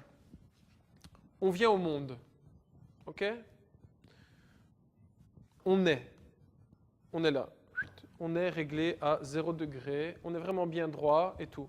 On commence notre marche. Elle va être bien droite. Bon, admettons, avant de commencer notre marche, parce qu'on est corruptible, on va dévier d'1 degré. Et sur cette distance d'1 degré, enfin, on va vivre, admettons, 10 ans, avec une déviance d'1 degré dans notre vie. Au bout, on aurait dévié de notre cible, c'était relativement court. Si on vit 1 an, on ne sait quasiment pas voir à l'œil nu qu'on a dévié. Si on vit 10 ans, on se dit déjà, tiens, il y a un petit écart de conduite dans sa vie, mais enfin, soit c'est pas trop grave. Si tu vis 80 ans et que tu prends un angle d'1 degré, je veux dire, au bout du compte, il y a ça comme différence, quoi. Pour 1 degré. 1 degré, c'est minime, c'est rien du tout. Il y en a 360 des degrés. Alors, je dirais à la limite, si je pourrais diviser d'1 degré, je serais content. Mais le problème, il n'est pas là. Le problème, c'est que Dieu, à nous, il veut nous donner une autre condition. Dans notre vie, il veut nous donner l'équilibre parfait avec tout ce qu'il nous a destiné. C'est pour ça qu'il faut attacher de l'importance à des petites choses comme « et un effet ». Pèse tout avec un juste effa. Ne fraude jamais parce qu'il vous sera fait comme vous avez fait. Et si tu fraudes, toi-même, tu seras déséquilibré. Et là, c'est vraiment très important de comprendre que Dieu, il veut nous offrir une condition parfaite, l'équilibre parfait, au point où vraiment, toute notre vie, on va être vraiment dans la ligne droite, sans dévier ni à gauche, ni à droite de son chemin. Que notre vie soit longue ou courte, peu importe. Et il faut comprendre, si je reprends l'exemple de 1 degré avec Mathusalem, qui a vécu 980 années, je pense, le type, au bout du compte, mais il est loin. Il est vraiment loin de Dieu, quoi. Je veux dire, il est vraiment loin. Alors pour nous, c'est important de comprendre et de désirer de tout notre cœur et de ne pas dire oui, mais c'est bon, 1 degré, 2 degrés, il y en a 360, je dévie que de 0, autant de pourcents. Non, nous, on doit vouloir la condition qui vient de Dieu, la condition qui est parfaite, la condition qu'on est équilibré, on vit dans aucun dérèglement. Et je veux dire, pour ça, vraiment, je l'ai même vécu, je veux dire ici à Beth Yeshua, dans le sens où, à un certain moment dans ma vie, j'ai été convaincu de certaines choses différentes de ce que les anciens, le pasteur, ma mère étaient personnellement convaincus. Et je vais dire, je l'ai reçu avec beaucoup de joie. Mais un homme, il a toujours ce caractère, cette attitude, quand il passe d'un extrême à l'autre, si on n'avait pas d'équilibre et qu'on était là, et que je me suis rendu compte, tiens, je ne suis pas équilibré parce qu'il me manque des choses, faisons le lien avec la nouvelle et ancienne alliance. Boum, je connais que la nouvelle alliance. Je ne connais pas du tout l'ancienne alliance. Déséquilibre. Et là, on vit dans un déséquilibre qui peut parfois nous amener bien loin de Dieu. Bien loin de Dieu. On vit dans un déséquilibre. L'autre, je ne connais pas du tout la nouvelle alliance, je connais bien l'ancienne alliance. Même chose. On est dans un déséquilibre et on peut finir bien loin de Dieu. Alors, moi j'étais un peu dans cette situation, plus dans cette situation-là. Enfin, je suis un menteur, je ne connaissais rien du tout parce que je ne disais pas, mais enfin, soit. À un certain moment, vraiment, j'ai une bonne connaissance, je lis la Bible, bon, enfin, soit on s'en fout, c'est qu'un exemple. Et j'étais là, en déséquilibre. Et quand je me suis rendu compte que je vivais un déséquilibre, j'ai dit, oh, il faut que je réoriente la barque. Puis j'ai été voir de l'autre côté. Et puis, ma balance, à un certain moment, elle avait eu le bon équilibre. Comme je n'étais pas suffisamment sage et intelligent pour me rendre compte, j'ai continué et boum, je suis retombé dans l'autre sens. Et il m'a fallu un temps, à travers l'exhortation, même si ce n'était pas des exhortations toujours agréables à vivre, parce que quelquefois ça pouvait terminer en discussion très sonore, si vous voyez ce que je veux dire. Je veux dire, heureusement que ma mère elle a été là pour me dire oui, mais non, je pense que, heureusement que mon pasteur a été là pour me dire, ok, il y a une partie de vérité dans ce que tu dis, mais je pense que... Et ainsi, petit à petit, dans l'exhortation, et tous mes frères et sœurs, j'ai beaucoup partagé avec les jeunes qui aussi m'ont maintenu la tête froide. Et je pense que quand j'étais dans l'autre déséquilibre, petit à petit, grâce à cette exhortation, on s'est dit, ouais, mais attends, là, il y a un petit poids, il faut l'enlever. Et là, il y a un autre petit poids, il faut l'enlever. Et là, il y a un autre petit poids, il faut l'enlever. Jusqu'au moment où on a tendu vers un équilibre qui était de plus en plus sain. Est-il parfait? Je ne sais pas. En tout cas, j'ai la foi qu'un jour il sera. Et la condition qu'on doit vouloir, c'est la condition d'équilibre, la condition où on est à 0 degré, qu'on ne dévie pas d'un demi-degré du chemin que l'Éternel a destiné pour nous. Alors, d'un si petit commandement qui fait que 2 phrases, un principe très important. Et vraiment, je retiens aussi cet exemple, l'éducation des parents. Éduquez-les avec amour, éduquez-les avec rigueur, éduquez-les de manière relaxe, éduquez-les avec confiance, éduquez-les avec des interdits, mais pesez tous, éduquez-les avec la verge, mais pesez tout d'une manière juste.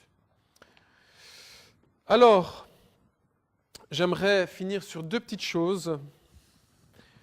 Maintenant que nous avons lu une grande partie du livre de Deutéronome, alors il n'est pas tout à fait fini, mais il nous reste quelques chapitres, j'aimerais qu'on fasse un petit exercice et qu'on comprenne ça.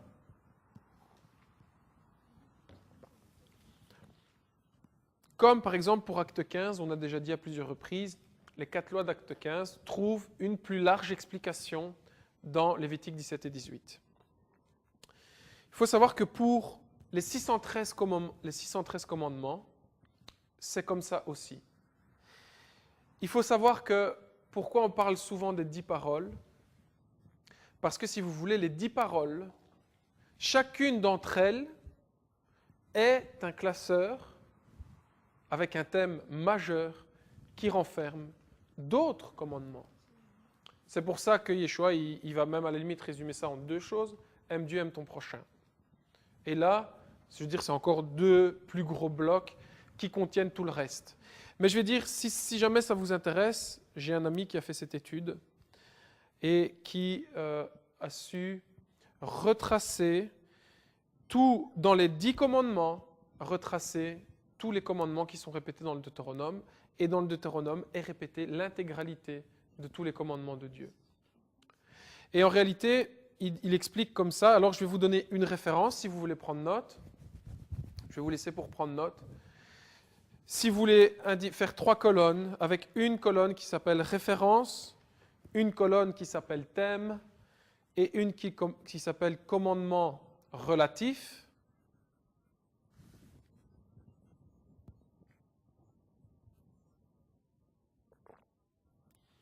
Alors, une colonne référence, une colonne thème et une colonne commandement relatif. Par exemple, si on prend les thèmes, la référence de Deutéronome, chapitre 6 jusqu'au chapitre 12. Je suis dans Lévitique. Si on prend Deutéronome, chapitre 6 jusqu'au chapitre 12, on parle du Shema Israël. Je vais lire les titres. Amour pour Dieu et observation de ses commandements.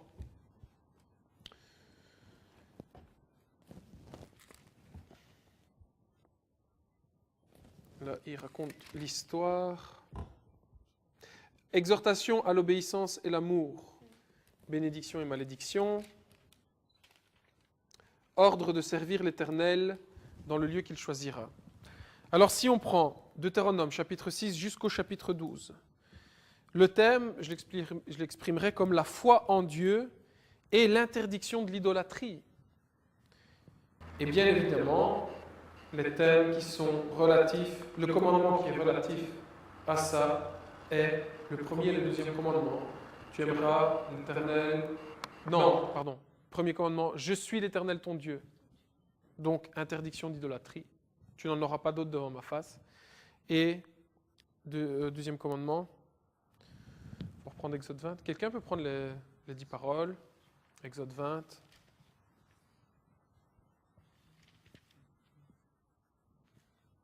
Alors, Je suis l'Éternel ton Dieu qui t'a fait sortir d'Égypte de la maison d'esclavage. Tu n'auras pas d'autre Dieu devant moi, tu ne te feras pas de sculpture sacrée ni de représentation de ce qui est en haut dans le ciel, en bas sur la terre et dans l'eau plus bas que la terre. Tu ne te prosterneras pas devant elles et tu ne les serviras pas, car moi, l'Éternel ton Dieu, je suis un Dieu jaloux. Je punis la faute des pères sur les enfants jusqu'à la 3e et la 4e génération de ceux qui me détestent. Et j'agis avec bonté jusqu'à 1000 générations envers ceux qui m'aiment et qui respectent mes commandements. Donc, foi en Dieu, je suis l'Éternel ton Dieu, ça il faut le croire, et l'interdiction de l'idolâtrie. Donc, vous trouverez plus d'ample information sur ces deux commandements dans Deutéronome 6 à 12. Après, si on prend Deutéronome 12 à 14, je vais demander à Giuseppe qu'il lise le 3e commandement, qui est le commandement relatif.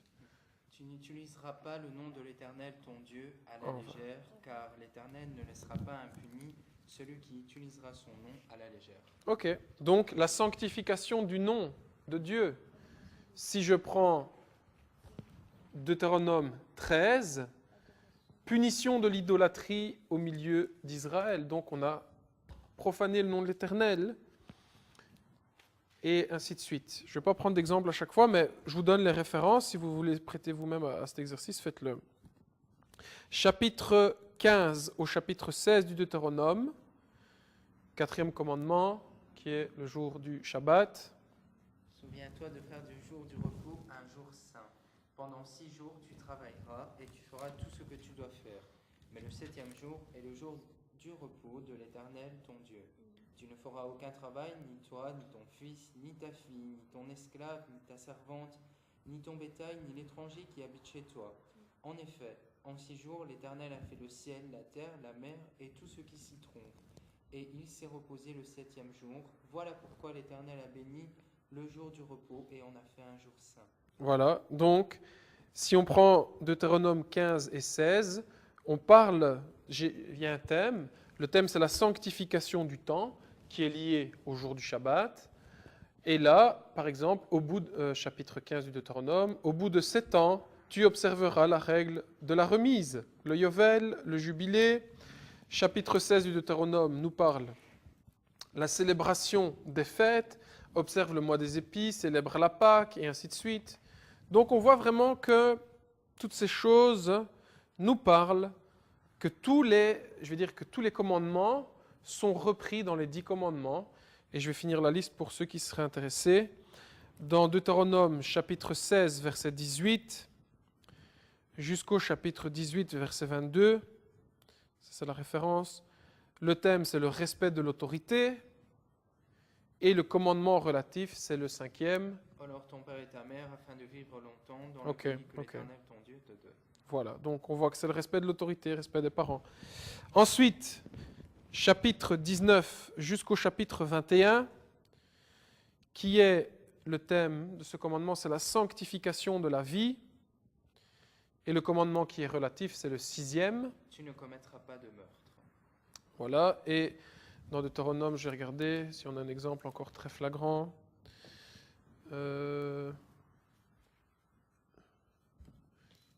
Voilà, par exemple, exemption du service militaire. Si tu n'exemptes pas du service militaire quelqu'un qui est jeunement, qui vient d'être marié, il a droit à une année de Shabbat. Si tu ne respectes pas ça, il risque de se faire tuer. Et ce meurtre tomberait sur ceux qui ont obligé ce jeune homme à faire son service militaire. Donc, et par exemple, le meurtre dont les auteurs sont inconnus. Donc on parle toujours de la sanctification de la vie. Alors, prochain, le 7e commandement, référence Deutéronome 22.10 jusqu'à 23.19. Deutéronome 22.10 jusqu'à 23.19. Le 7e, sanctification de l'intimité. Intimité, mariage et ainsi de suite. 7e commandement, quel est-il ? Tu ne commettras point d'adultère. 22.10. Les travestissements. Loi sur la pureté de la vie conjugale, la pureté dans le camp, la prostitution, on en a parlé aujourd'hui d'ailleurs. Donc, 8e commandement, référence, Deutéronome 23, versets 20 à 26. Deutéronome 23, versets 20 à 26, 8e commandement. Tu ne commettras pas de vol. Et le thème, c'était sanctification de la propriété. Donc, sanctification de la propriété, tu ne voleras pas. Chapitre 19, verset 15 jusqu'au verset 21. Le thème est la sanctification de la vérité. Le commandement relatif est le 9e. Tu ne porteras pas de faux témoignages contre ton prochain. Sanctification de la vérité. Et Deutéronome 24. Le thème qui est lié est la convoitise. Et le 10e commandement est Tu ne convoiteras pas la maison de ton prochain, tu ne convoiteras pas la femme de ton prochain, ni son esclave, ni sa servante, ni son bœuf, ni son âne, ni quoi que ce soit qui lui appartienne. Voilà. Donc là, on voit très clairement le divorce, par exemple, au chapitre 24 du Deutéronome.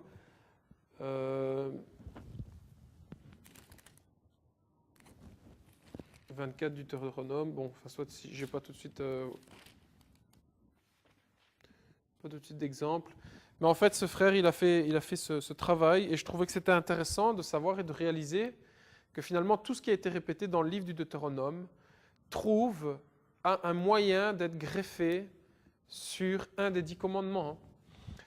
Et je trouve ça vraiment interpellant, aussi par rapport à l'histoire d'Acte 15. On sait que les 4 lois d'Acte 15 ne sont que des titres et que l'explication de ces 4 lois sont données dans Lévitique 17 et 18. Et c'est valable pour tous les commandements de l'Éternel qui sont repris dans les 10 commandements. Alors je vois un peu les 10 commandements, enfin plutôt les 10 paroles, comme 10 classeurs qui à l'intérieur contiennent d'autres choses. Tu ne convoiteras pas, c'est pas juste, tu convoiteras pas la femme de ton voisin, mais c'est pas sa femme, pas sa voiture, pas sa maison, pas ses enfants, pas sa richesse, pas, voilà, c'est toutes ces choses-là. Voilà. Et je pense que je vais laisser tomber le dernier point, vu l'heure.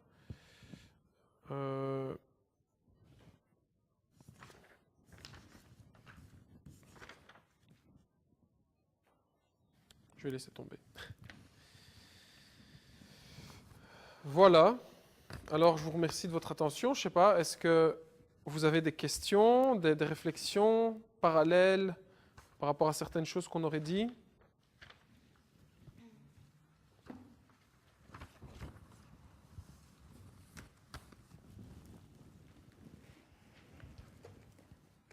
Non ? Si, bien sûr. Donc, juste pour en revenir avec la femme adultère et le fait que l'homme renvoie sa femme. Donc, tout à l'heure, lorsqu'on a lu le verset de Jérémie chapitre 3, donc, le verset 1, si un homme renvoie sa femme et qu'elle le quitte pour devenir la femme d'un autre, cet homme retournera-t-il encore vers elle ?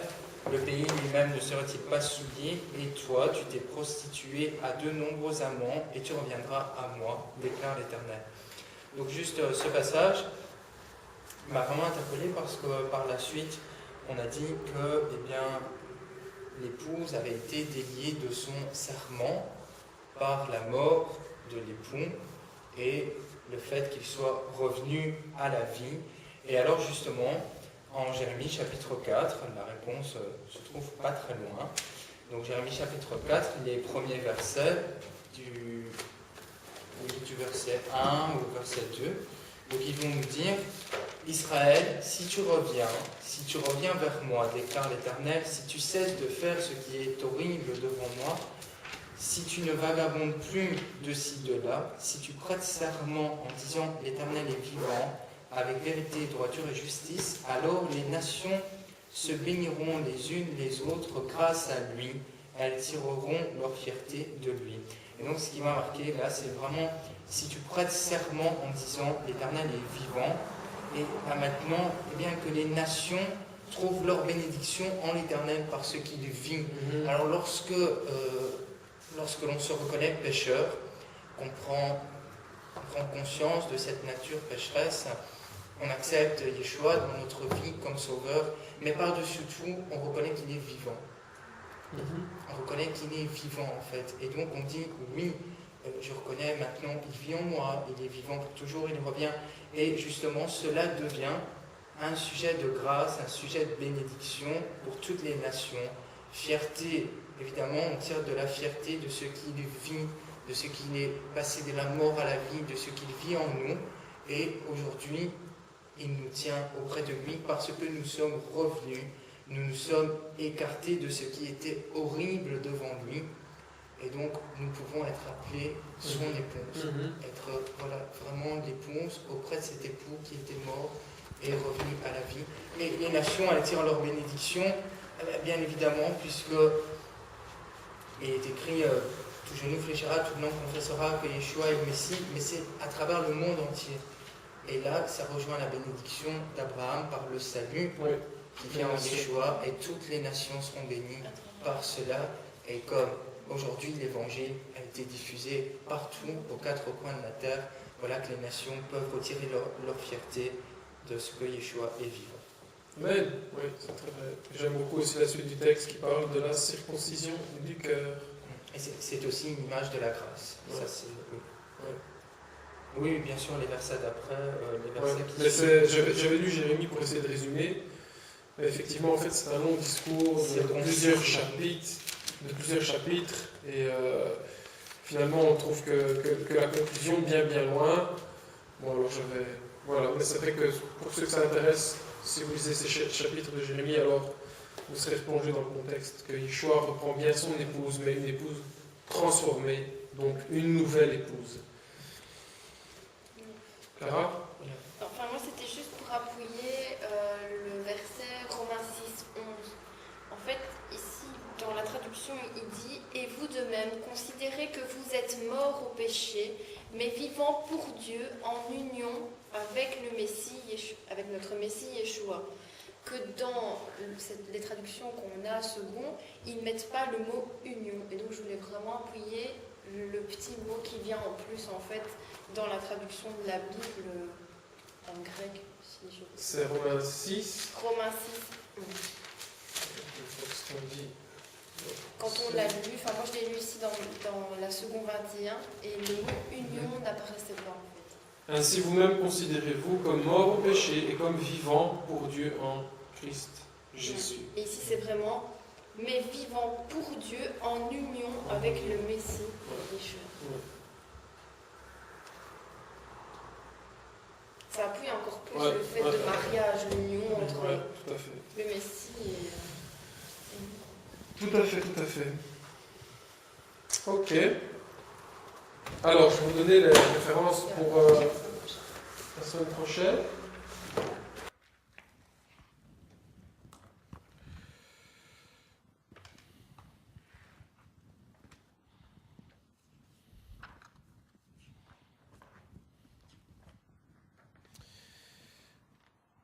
Qui t'avaut quand tu viendras. Alors cette semaine, quand tu sortiras, et la semaine prochaine, quand tu viendras. Deutéronome chapitre 26. Deutéronome chapitre 26, verset 1 jusqu'au chapitre 29, verset 8. Deutéronome 26, 1 jusqu'au 29, 8. Ésaïe chapitre 60, versets 1 à 22. Ésaïe 60, versets 1 à 22. Et Matthieu chapitre 13, versets 1 à 23. Et je pense qu'il nous restera donc Kitavo, Nitzavim Vayekel, Ahazinu, Vezot à Bracha. Donc ça fait 4-5 parachas. Et je pense qu'il y en a une qui sera une double portion. Donc, ouais, je pense qu'il en restera 1, 2, 3, 4. 4. Et puis ce sera Simchat Torah. Voilà. Allez, en tout cas, ça avance vite même. Alors on va conclure ces instants par la prière.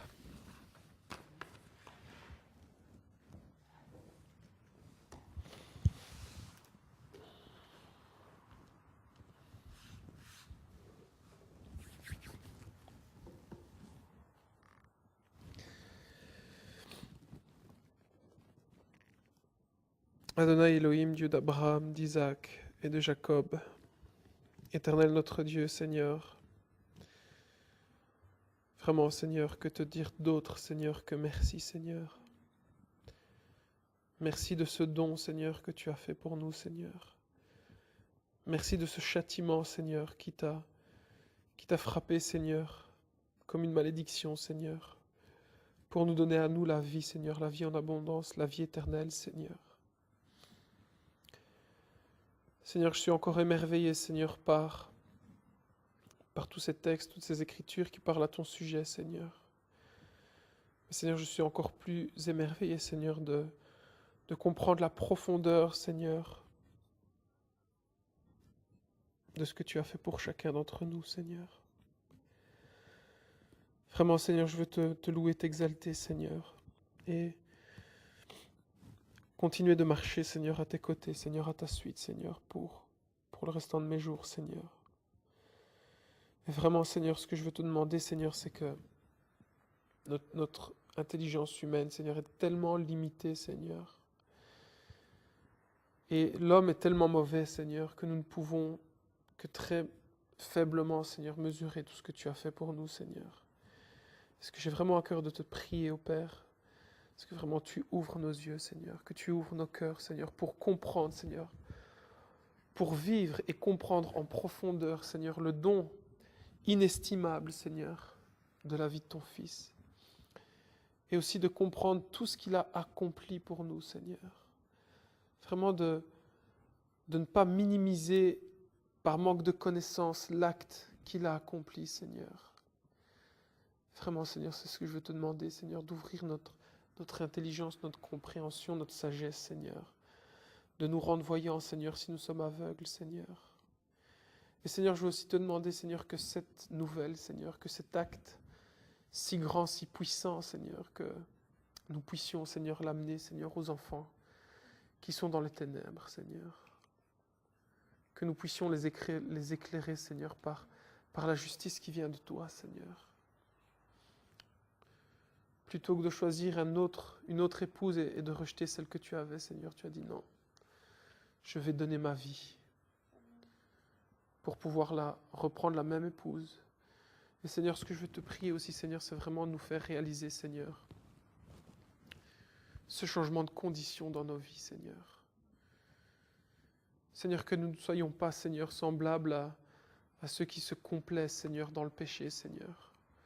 Mais que, Seigneur, vraiment lorsque nous sommes face au péché, Seigneur, que nous crions à toi de toutes nos forces, Seigneur, pour que tu nous libères, Seigneur, de ce qui nous lie, Seigneur, dans le mal, Seigneur, dans le mensonge, Seigneur, dans ces choses qui sont l'opposé, Seigneur, de toi-même, qui est la vérité absolue, qui est la plénitude de toutes choses, Seigneur. Et vraiment, Seigneur, fais-nous réaliser, fais-nous marcher, Seigneur, car sans toi, Seigneur, nous n'y arriverons pas, Seigneur. Combien d'hommes n'ont pas déjà essayé et ont fini par un dérèglement? Pendant combien d'années, Seigneur, nous n'avons pas cherché ces choses et nous ne les avons pas trouvées, Seigneur? Alors, vraiment, Seigneur, dans cette situation, on veut crier à toi, Seigneur, et te dire, secours-nous, Seigneur. Secours-nous, Seigneur, dans notre condition misérable, Seigneur, avec si peu de choses que nous pouvons faire pour toi, Seigneur. Et vraiment, Seigneur, change nos vies, transforme-nous, Seigneur. Que tous les jours, Seigneur, nous soyons différents, que tous les jours nous ayons avancé sur notre chemin repentance, Seigneur, afin que nous puissions être accomplis en toi, Seigneur, et que nous demeurions pleinement en toi, et que tu demeures pleinement en nous, Seigneur. De cette manière, Seigneur, nous pourrons porter du fruit, être des lumières ici-bas, Seigneur. Être des sacrifices vivants, Seigneur, oui. C'est vraiment le sujet de ma prière, Seigneur. Et je veux aussi te demander, Seigneur, de nous donner une sagesse, Seigneur, pour bien peser les choses, Seigneur. Oui, Seigneur, car je veux être un bon père. Je veux être un bon mari. Je veux être un bon frère. Je veux être vraiment, Seigneur, toutes ces choses. Et si tu ne nous donnes pas la sagesse, Seigneur, d'opérer ces choses, Seigneur, avec le cœur qui est le tien, Seigneur, alors, Seigneur, nous tromperons, nous ferons du mal, Seigneur. Mais donne-nous de tout peser, Seigneur, afin que nous ne subissions pas et que nous ne suivions pas le dérèglement, Seigneur, de notre intelligence tellement limitée, Seigneur. Mais que vraiment nous puissions tout peser avec justice et droiture devant tes yeux, Seigneur. Non pas devant les yeux, Seigneur, de tous ces hommes ici-bas, non pas devant les yeux, Seigneur, de qui que ce soit, Seigneur. Mais que vraiment, Seigneur, notre effa, Seigneur, que notre balance puisse être agréable, Seigneur. C'est vraiment ce que je te prie, Seigneur. Et que nous cessions, Seigneur, à chaque fois de foncer contre un mur, Seigneur, avant de s'apercevoir que ce n'était pas le juste équilibre, Seigneur. Vraiment, Seigneur, renouvelle nos forces, renouvelle notre intelligence, notre condition, Seigneur. Que vraiment, Seigneur, tous tes commandements soient inscrits sur nos cœurs, Seigneur. Que ton enseignement, Seigneur, soit vraiment notre soif quotidienne, l'enseignement de notre bon Père qui est aux cieux, Seigneur. Et que ces choses prennent pleinement place en nous, Seigneur. Et que nous puissions ainsi être transformés par ta présence, Seigneur. Vraiment, je voulais te mettre ça entre tes mains. Je te remercie, Seigneur, pour ces moments de partage. Je te remercie pour mes frères et sœurs ici présentes, Seigneur. Je te remercie pour tous ceux qui nous ont écoutés, Seigneur. Je te demande de les bénir, Seigneur, aussi, et vraiment de pouvoir un jour les rencontrer, Seigneur. Ce sera un réel plaisir, Seigneur. Vraiment, je te bénis, ô Père, pour tout ce que tu fais dans nos vies, Seigneur. Sois glorifié, sois magnifié, Seigneur. Vraiment, je te prie dans le nom tout-puissant d'Yeshua Mashiach, notre Messie qui revient, Seigneur. Amen.